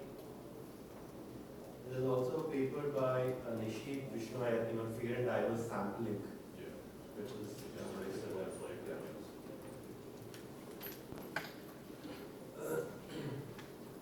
So before I sort of go into the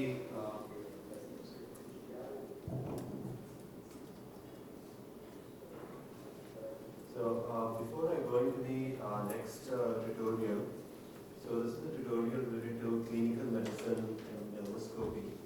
I just wanted to, because I wasn't able to go over it earlier, just wanted to tell you that there is this AIX 360 wiki here. You go to the website and we have a page on this particular tutorial, so you can access the tutorial slides if you like from here. And the use cases that we are covering, the HELOC notebook use case. So you can click on this link and then you, for instance, you go here. I hope this loads up in time. Okay, that's taking time, okay. So you can actually go here and download the data set for the tutorial that Dennis covered, the credit approval tutorial. And the tutorial that I'm going to cover now, the endoscopy tutorial, you can actually go here, and then you can sort of say participate in this phase. Both these data sets essentially come from two different challenges. So you can say you're going to participate in the challenge and then register and download the data sets. So this tutorial actually is a use case in clinical medicine. So and it has to do with skin lesions and so on. So it's a common practice in different countries for doctors to capture images using a dermoscope, which is somewhat similar to microscope but for skin, of skin lesions.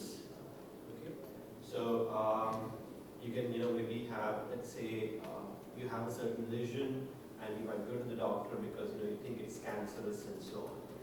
The doctor, what he does is he takes an image of that lesion using a dermoscope, and then he uses certain techniques to figure out what kind of lesion it is, whether it has something to do with cancer or not.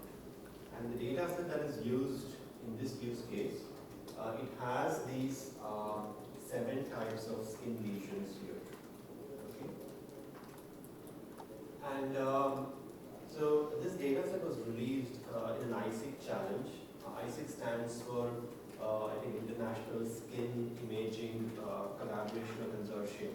And these folks kind of constantly release data set of skin lesions in the hope that people will develop better automated techniques to diagnose skin lesions and that cancer could be detected at an early stage and so on.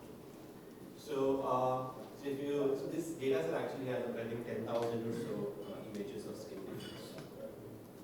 So if you think about this problem, right, so it's a very good AI problem, right? So a lot of people, not only for this use case, but for a lot of image-related use cases have designed very good neural networks which can classify. And if you go to the ISIC leaderboard, this is the challenge, you can take a look at which team has got how much accuracy is. Typically, it's the accuracy of 88 or 90% for this particular use case.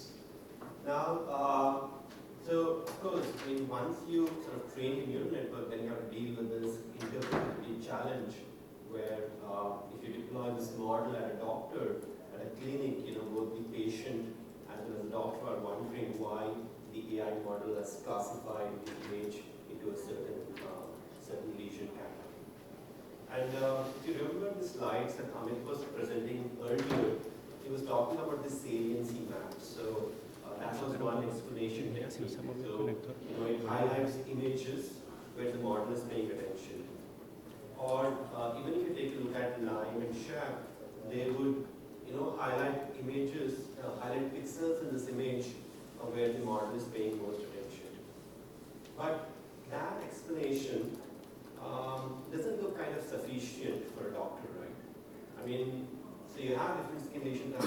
The model, the explainer is going to say, okay, this is one portion of the image where the model is paying attention to it. So it may help a little, but it probably does not suffice, right? Now, if you look at the story from the doctor's perspective, right? Now, doctors use a number of different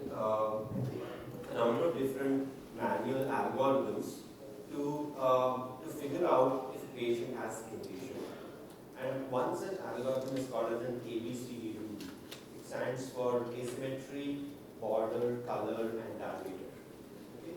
So the doctor, what he does is takes this image and then divides it into different quadrants, and then studies each quadrant on what are the characteristics of this lesion. For example, if you take a look at this skin lesion here, for melanoma, you see there's a border effect here in the sense that it's kind of fuzzy. Similarly here, but if you take a look at vascular and basal, you see that the lesion kind of terminates, in a sharply. It doesn't sort of become fuzzy, and there's less border effect. So the doctor actually takes a look at all these parameters, okay, and then comes up with a score for each of these 4 dimensions, and then tries to tell the patient, what kind of lesion the patient has. So it would be interesting if there was an explainer that would somehow take a look at these images and try to learn these high-level concepts. Things like, maybe border or diameter or maybe color from these images in an automated manner, right? And such explainers, so people have designed such explainers in the form of variational autoencoders, which essentially learn such high-level concepts from data in a kind of unsupervised manner. So I'll just briefly touch upon a little bit about the variational autoencoder, because that is necessary for you to understand the rest of the tutorial at a very high level. Now, in order to learn these high-level concepts or high-level representations from the data, what the autoencoders typically do is they try to train a neural network which has 2 parts. One of which is called as the inference network or the encoder network, and the other is called as the decoder network. So they essentially train the model such that you get a copy of the input image exactly same in the output that you had sent. Okay? And so the thing here is that the output is of course going to be the sort of a copy of the input image, but the interesting part is this intermediate representation, which is called as the latent representation. Okay? And this latent representation is kind of trying to encode these high-level concepts in low-dimensional space. Okay? So let us say, for example, you had a latent representation of, let's say, only 4 parameters in your vector, right? So you're essentially trying to, maybe your aim is, it would be good if you could get each dimension of the latent vector telling you something about the border, the color, the diameter, and so on. Right? So that is the intention. Okay, but you're not sure if the autoencoder is actually going to work in that manner.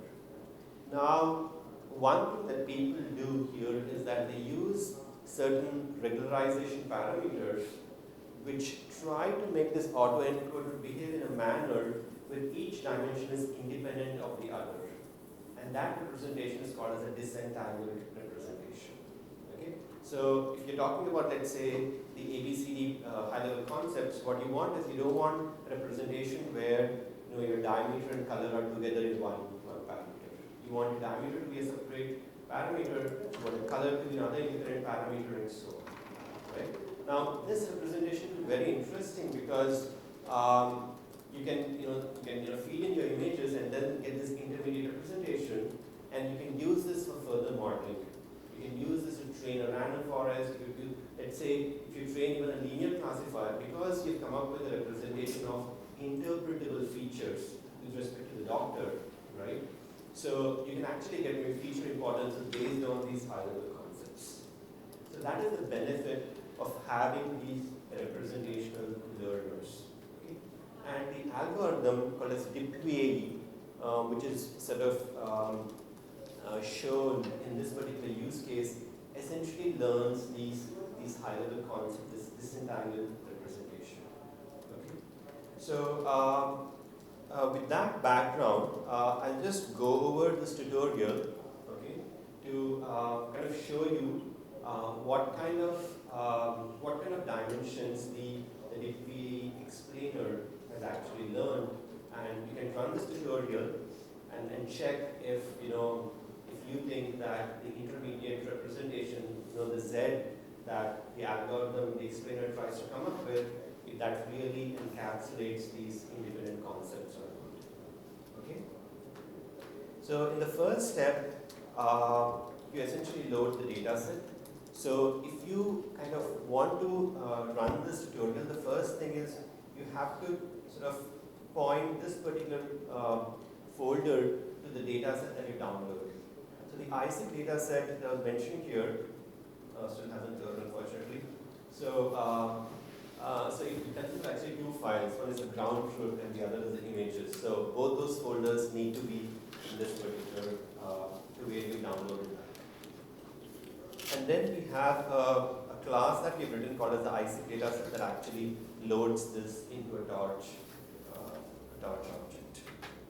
Now once you do that, we have made the job slightly easier by actually providing you the variational autoencoder that has been trained on this data set. Okay? So, and that is actually, if you sort of look at the AI statistic folder, you will see it under models here. So these are two models which are actually available. You can use them. So once you sort of clone the repository, you'll have these two models, and you essentially need to change these two paths, the path here as well as the path here, to point to the models folder in your local file system. So there are a large number of parameters. So since we are just loading the model here, you don't really have to worry about these parameters. I'll come back to them at the end of the tutorial again. So just think that we are, the models are available, they have been trained, and now you're essentially loading the model. So here you essentially load those models. Now the two models which are loaded are the DIPQAE explainer, that is actually the DIPQAE autoencoder that sort of that is there in the library. There's also an older version called as a variational autoencoder, which does not have these constraints of disentanglement, in the sense that the representation it learns may not be totally disentangled, where each axis is independent of the other. Okay? So we kind of do this so that you can see the difference between the representation learned by a DIPQAE versus a VAE. Okay? So here we essentially initialize the DIPQAE explainer with the models that we have loaded from the file. Okay? And we also pass the dataset object, and we pass these model parameters that we essentially showed here. Okay? There's also the code available which is used to train the model right in this folder. So if you go here in the examples, tutorials, this particular file actually has the code to train the autoencoder. So you can run this code if you like, and then generate the models as well, or you can simply download it from the GitHub. Now let's go to the interesting part. So and see what kind of results you actually get from the algorithm. So here is an image that was sent as input. And so this is the kind of reconstructed image that the autoencoder provides. So you can see that the autoencoder, so these are hairs essentially, since the dermoscope is held close to the skin. So the autoencoder, felt that these hairs are not very important because you're putting this constraint on your latent vector that's going to be low dimensional, and then you are measuring the reconstruction loss. So wherever the encoder feels that the reconstruction loss is not going to be impacted, it's going to throw off all the other parameters, essentially going to learn the most important things in the image. And here what we do is we kind of show you the latent traversal. Now, while I was explaining about the autoencoder here, now one very important aspect of the autoencoder is essentially this part, which is the decoder. So the good thing about this is that, let's say you learn a latent representation, right? You learn maybe a 4-dimensional vector or a 10-dimensional vector, then you can actually vary the parameters in your vector to generate new images. Okay? So what we have done here is essentially that. So here, for example, we took an image, we generated the latent representation, which in this case is actually a 10-dimensional vector. Okay? And then, step by step, we vary each dimension. So the first row that you see here is essentially varying the first dimension of the latent vector. And this is the image that the decoder has produced. Okay? And similarly for the second row and so on. Now, is this interesting? I mean, right? When you really see something here. So the good thing here is that now, if you take a look at the fifth row here, right? You see that as you sort of go on increasing the Z value here, the diameter of the lesion kind of goes on increasing, right? So the fifth dimension has tried to capture the concept of diameter in the image in an unsupervised manner. Okay. Now, in the same manner, if you take a look at the first row here, you see that the lesions that are kind of going from left to right, they're kind of becoming unsymmetric. So here, you start off with a very symmetric lesion, but as you move towards right, you kind of get lesions which are slightly unsymmetric. So here again, this particular dimension is trying to capture the notion of symmetry in the image, and has done this in an unsupervised manner. Now, once you do this, the next step, what we do is we try to show what is the average latent representation of each class in the data set. So let's take a look at that. Now, what you see here is, for example, these are all the latent vectors for all images which are labeled as melanoma, and that is the average vector here shown. And this image is actually generated by the decoder network based on that average. So you know whether what is the average image that the model thinks is melanoma. Right? That's what is. And if you take a look at these latent vectors here, you notice that for some of these vectors, the first dimension is kind of high, it's either negatively high or positively high, and for some of them it's close to 0. So if you take a look at the vascular and the basal images, you see that the first vector is very close to 0. And both these images have, vascular and basal, they don't have a concept of border, right? And the first dimension is trying to capture the sense of border in the image. So, and it's showing 0 for these two. For all others, you see that the value is actually further away from 0 for all other lesions. So there's some sense of border in the other lesions, but for these two, there's no sense of border. So at least that it is able to capture in this particular example. Now, in the next step, once you have the latent representation I was mentioning, you have this concept of interpretable features, right? Each dimension stands for some high-level concept. So you can now do regular work in machine learning by fitting different models and see what's the kind of accuracy that you get.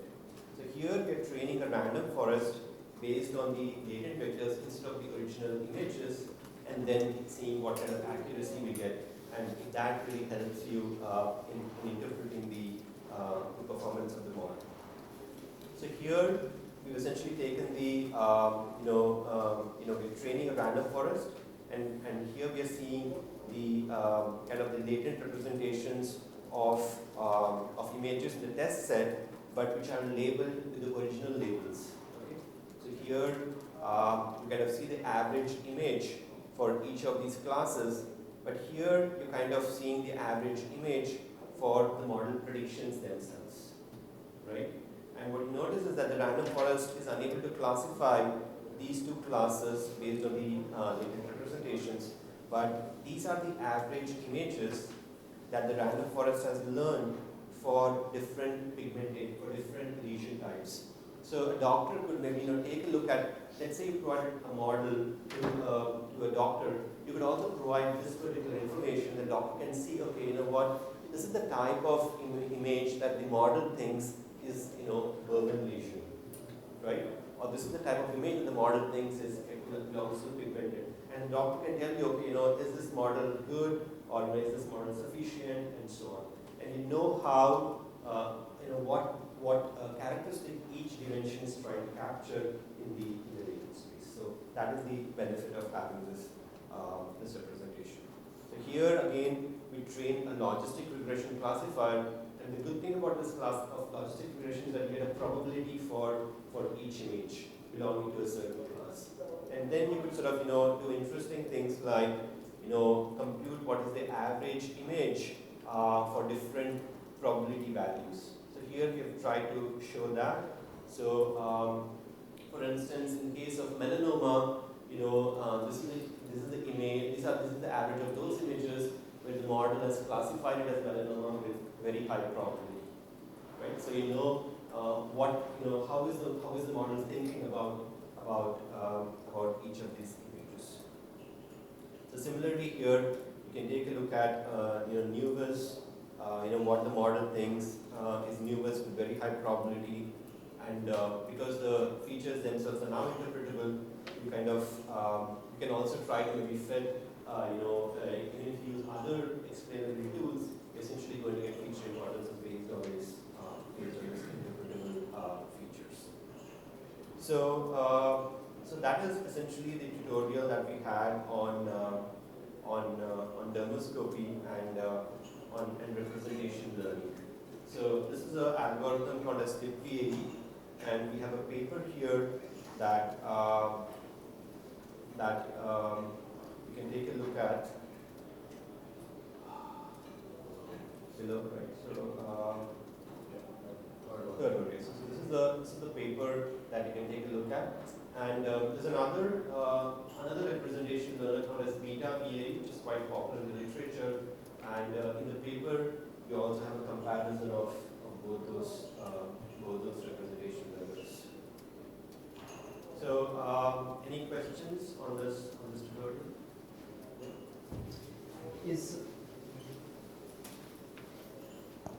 Hello?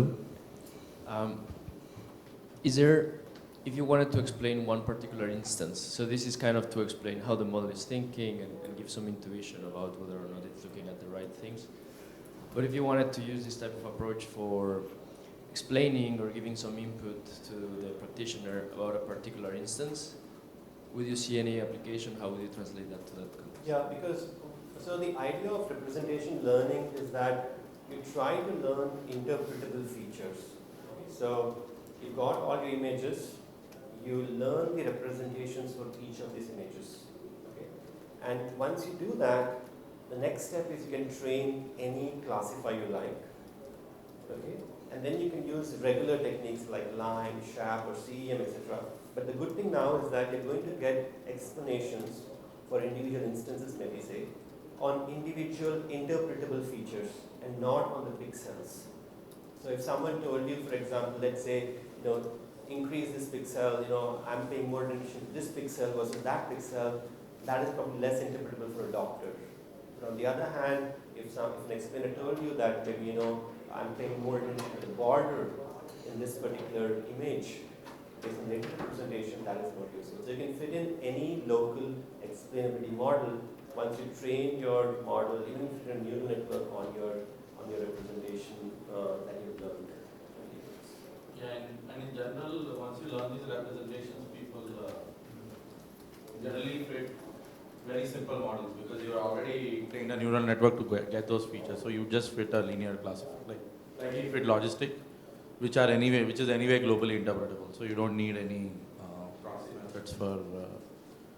So that's anyway one of the main points.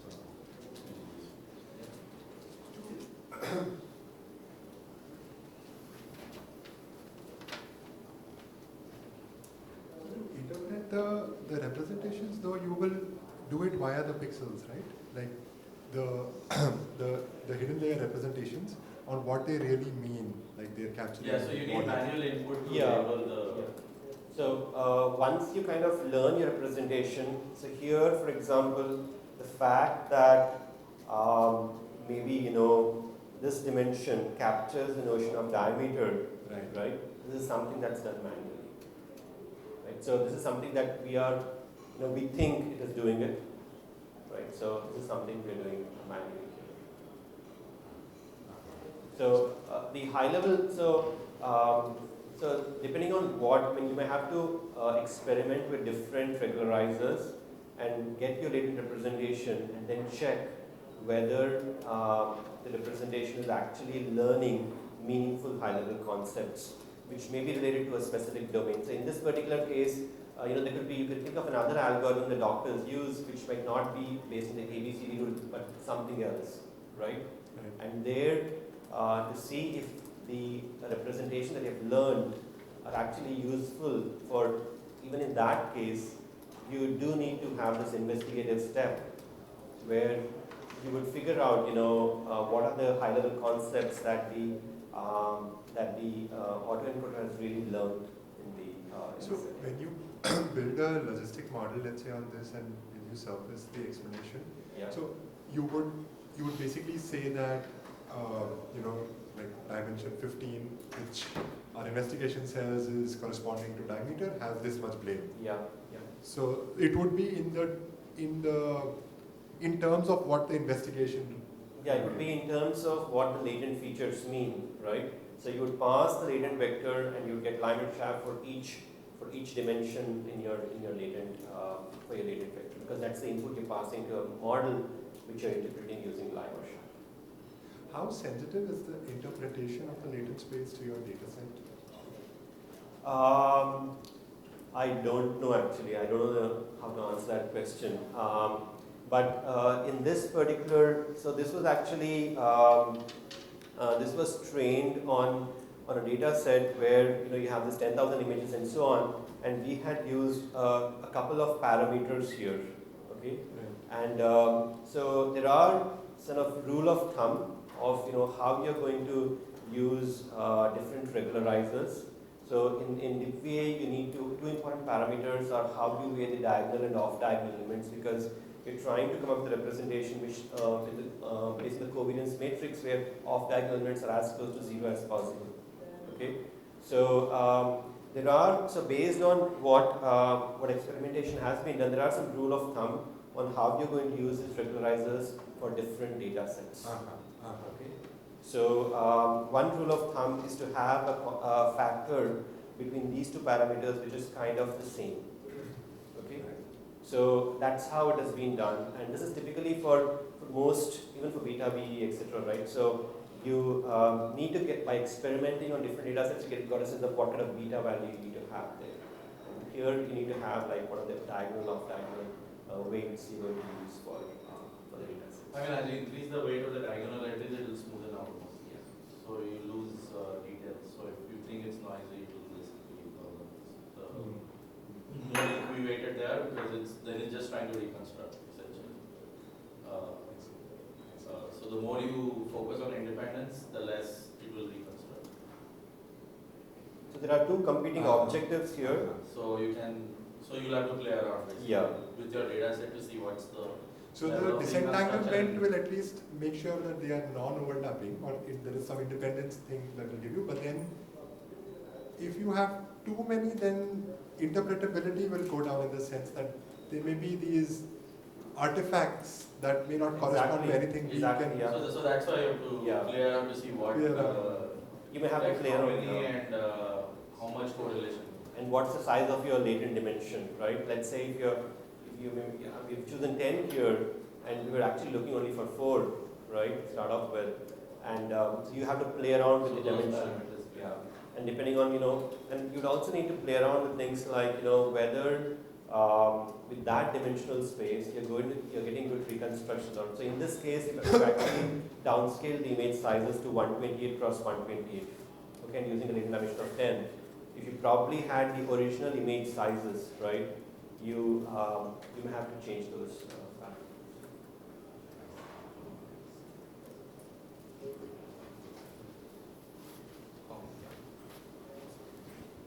Just a follow-up question.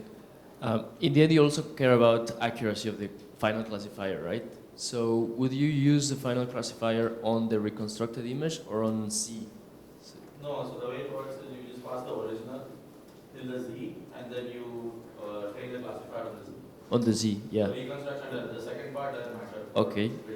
So then, in practice, what trade-off do you see between using an autoencoder and training the classifier on Z versus using, I don't know, a ResNet, something that does not care about this dimensionality reduction and just is optimized for accuracy?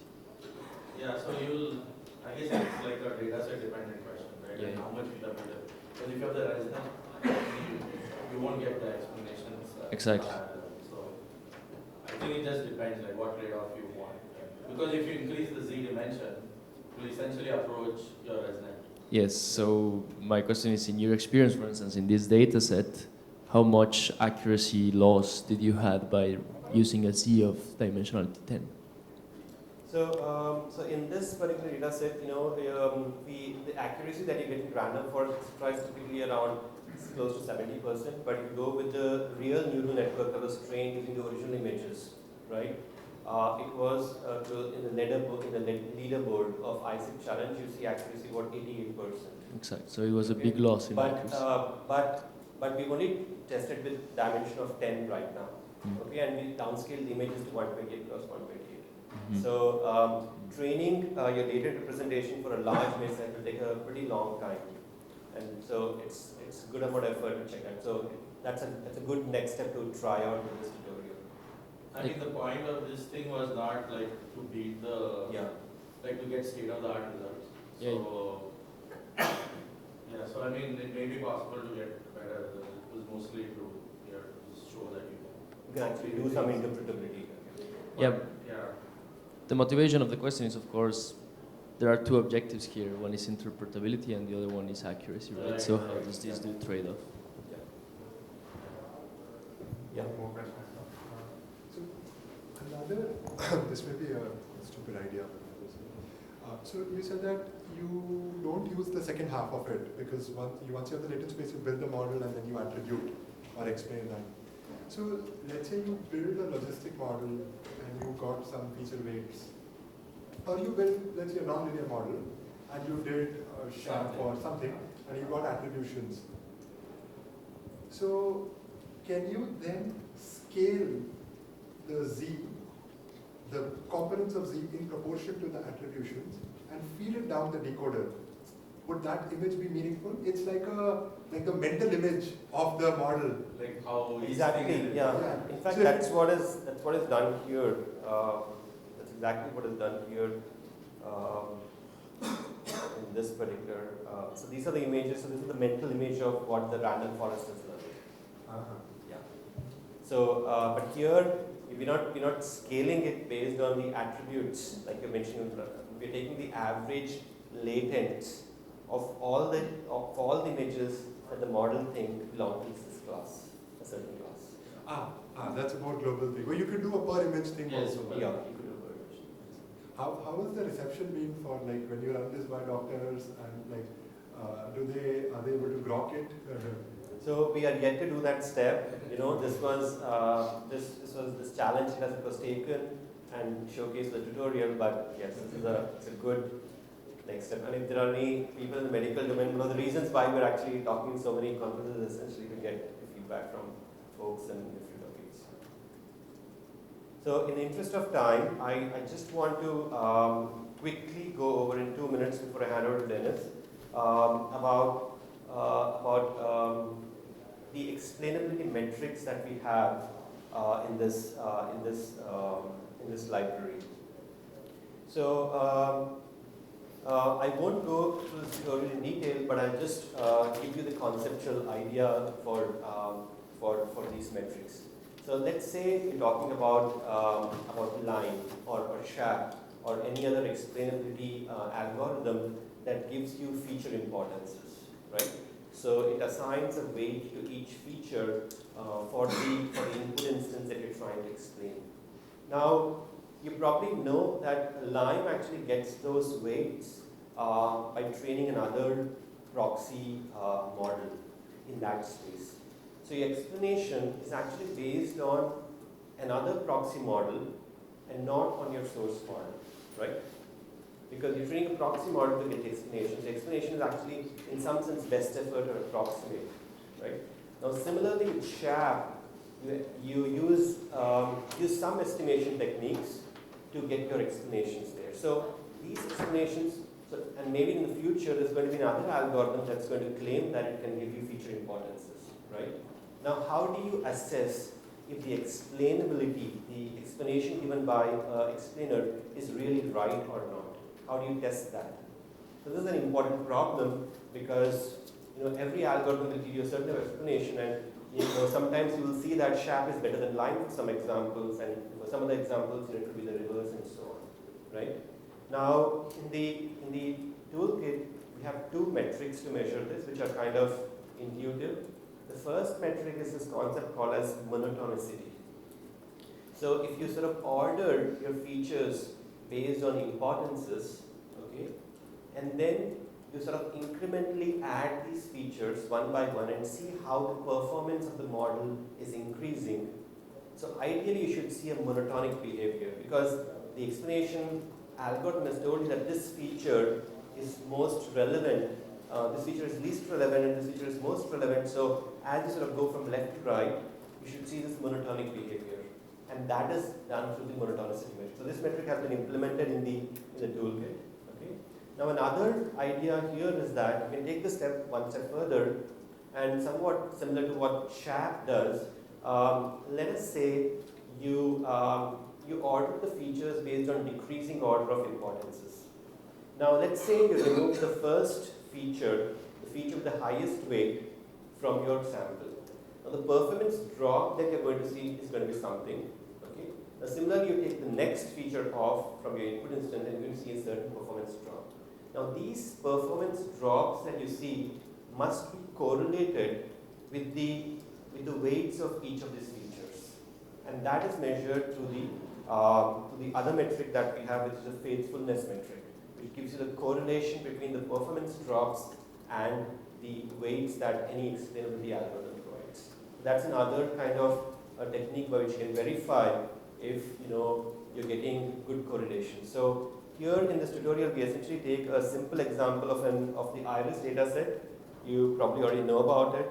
So and we sort of show whether Lime is right. So these are the kind of faithfulness values that Lime produces. So most of the time it's quite good, but we do have examples where it's not really that faithful. So you can test this for different explainability algorithms. So this is also something that's available in the toolkit. So I'll stop here, and maybe we can have questions later on, in the subsequent.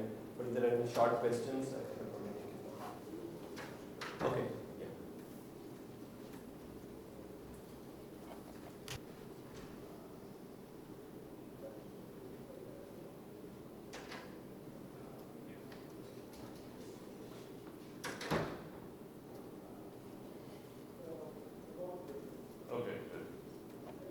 So in this final part of the tutorial, I'm going to talk about three of these four things in the interest of time.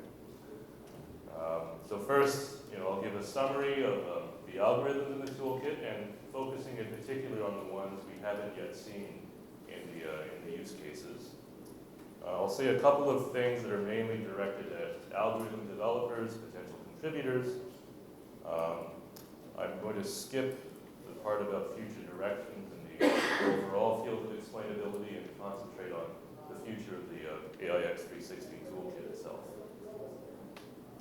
So here's our taxonomy again. I'm just using it to point out the algorithms that we've already seen. So if you recall, or if you were here for the first half of the tutorial, in the credit approval one, we went through GLRM, which is a directly interpretable model, and Protodash and CEM, which are local post hoc explanations, either based on cases or features.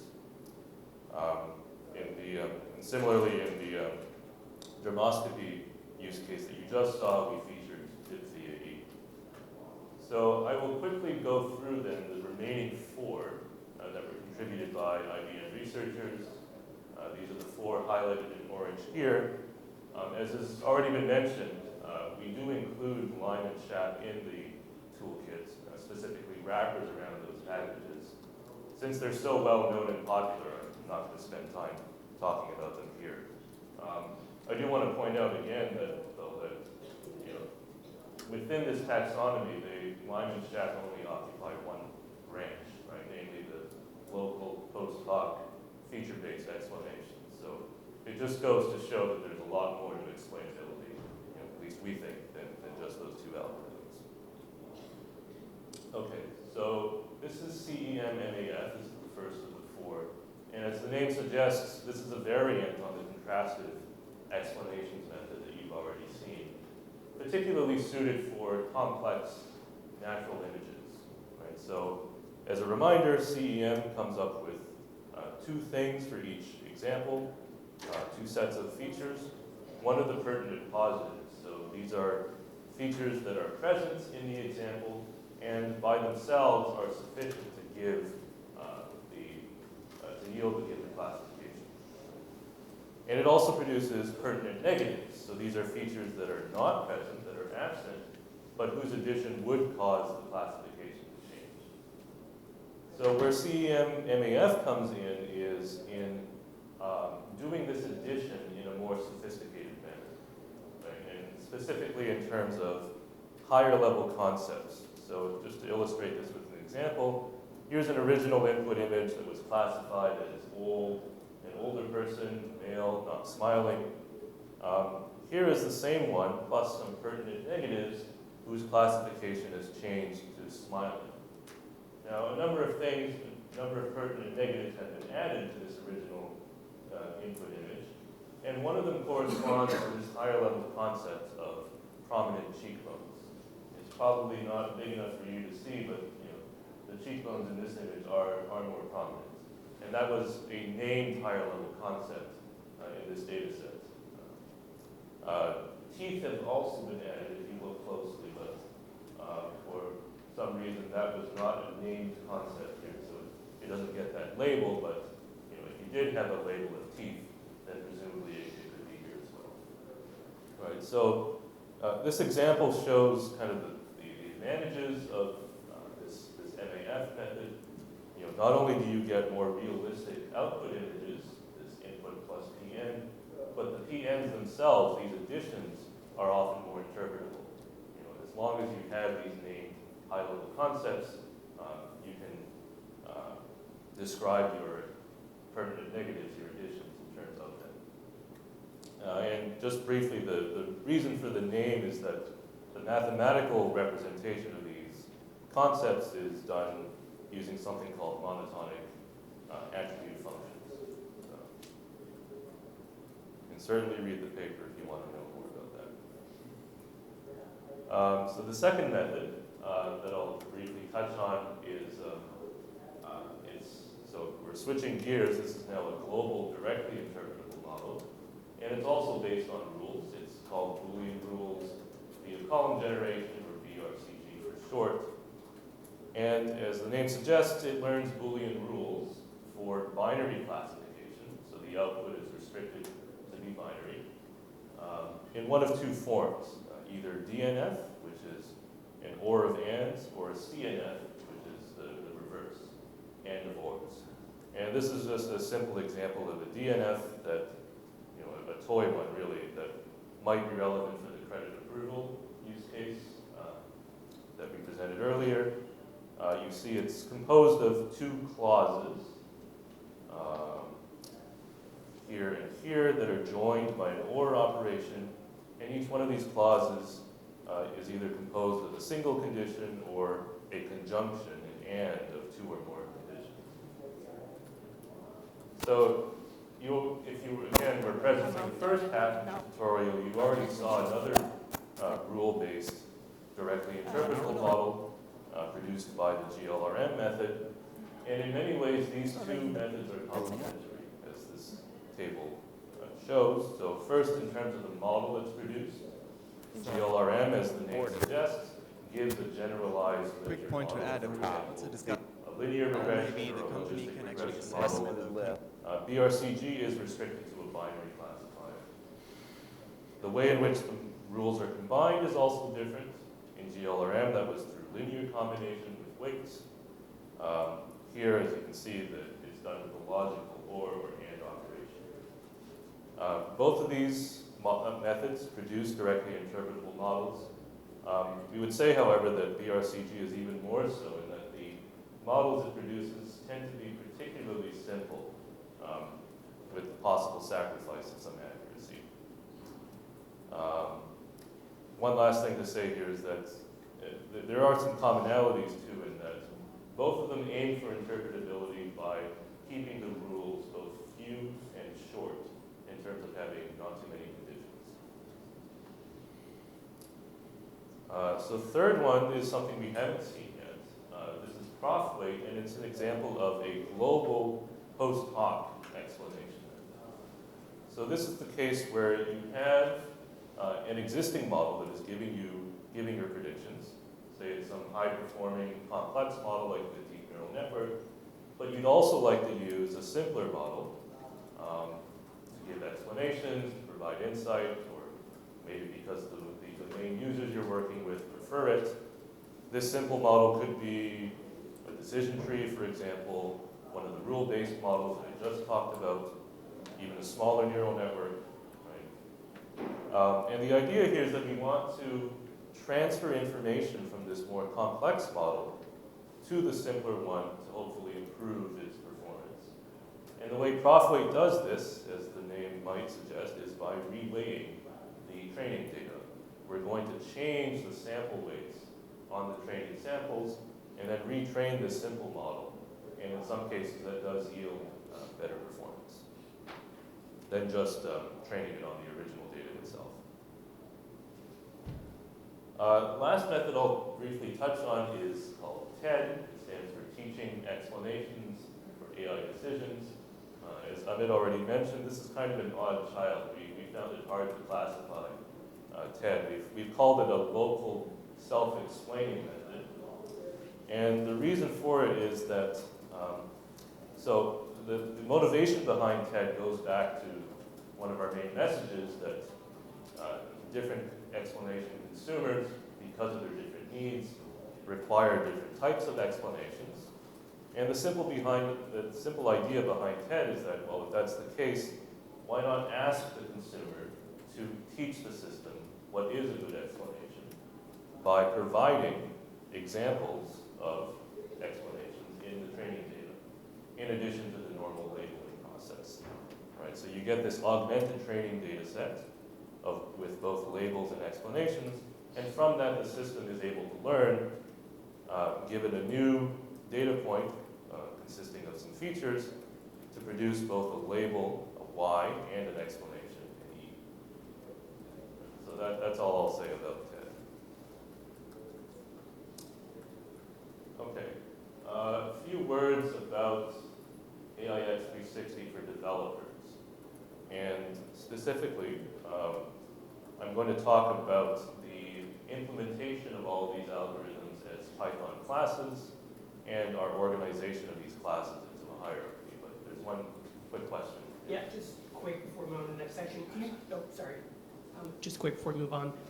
Can you give any intuition about why reweighting can facilitate, in the prof weight example, sort of just intuitively why reweighting lends itself to a simpler model? Yeah, so just a little bit detail to sort of answer that question is that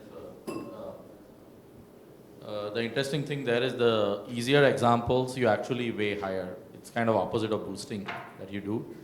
And the reason is this, why reweighting helps is because think of it as a teacher and a student, right? So if the teacher finds something difficult, it's highly unlikely that the student is going to do well on that part. So the thing that the reweighting helps in telling more or less the simpler model or the student what to ignore in a certain sense. That it doesn't matter how much effort you spend, you're probably not going to anyway get this right. So spend your effort on the other examples. And that so that's one sort of intuitive way of understanding this, that it's basically sort of filtering out for the student what it thinks it will be able to handle as opposed to what it won't. Okay. So I'll keep going. I'm going to gloss over this diagram. This is showing the same set of algorithms that we've been talking about, now showing their Python class names in relation to where they might occur with respect to the machine learning pipeline. And from this kind of picture, we have put these classes into this two-level hierarchy shown here. And this roughly corresponds to the taxonomy that we've been showing throughout this tutorial, but it also takes into account basically the input-output behavior of these classes. So most,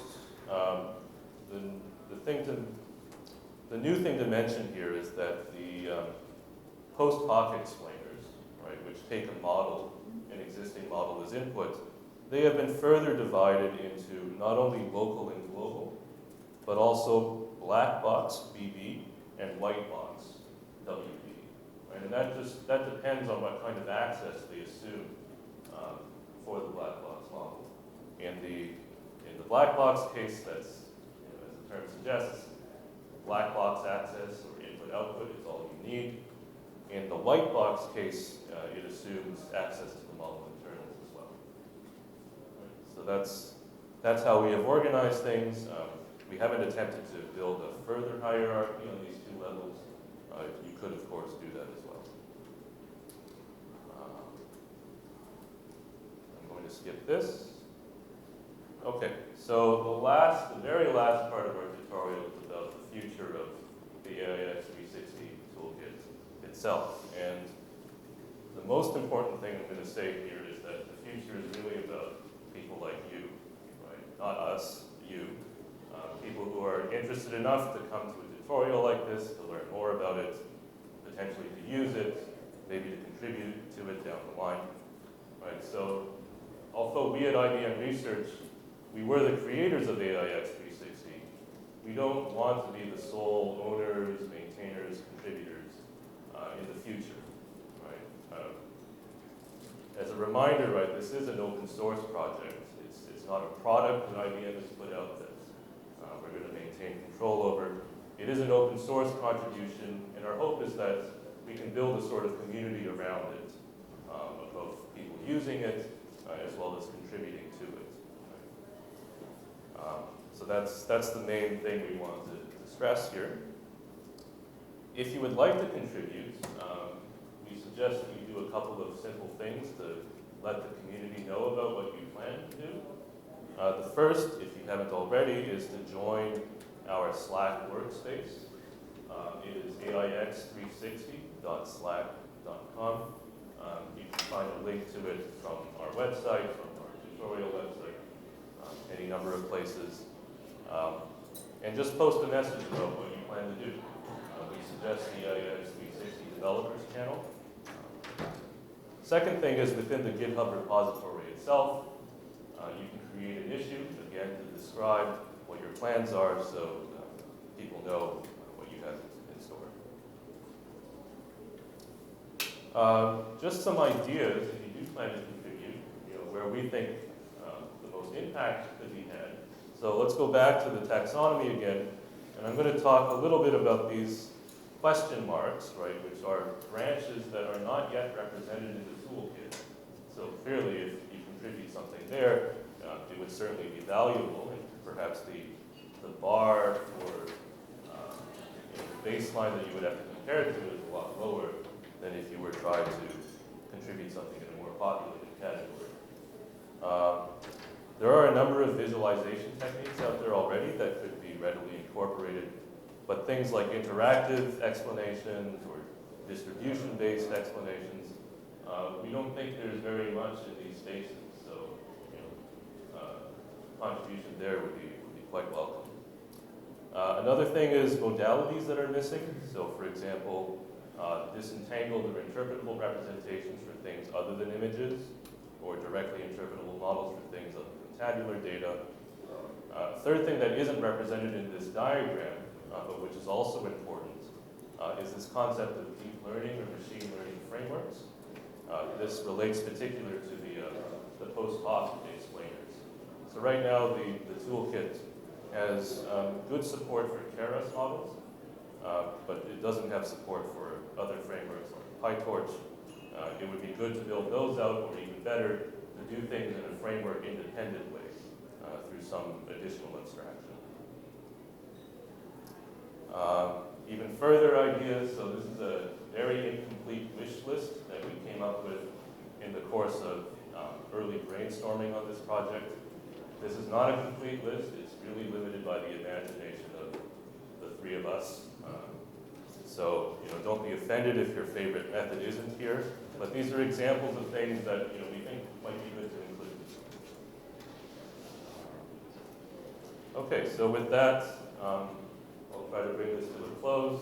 I know it's been a very long tutorial. So let's recap some of the important ideas that we've talked about. So in the first part of the tutorial, we recapitulated this case for explainable AI, did a very selective survey of popular methods. And from our perspective, perhaps the most important motivation for explainable AI is that of trust, but we also talked about other reasons too, like simply building better systems. The second and perhaps the most important takeaway message is that there are indeed many ways to explain. There's no single best method.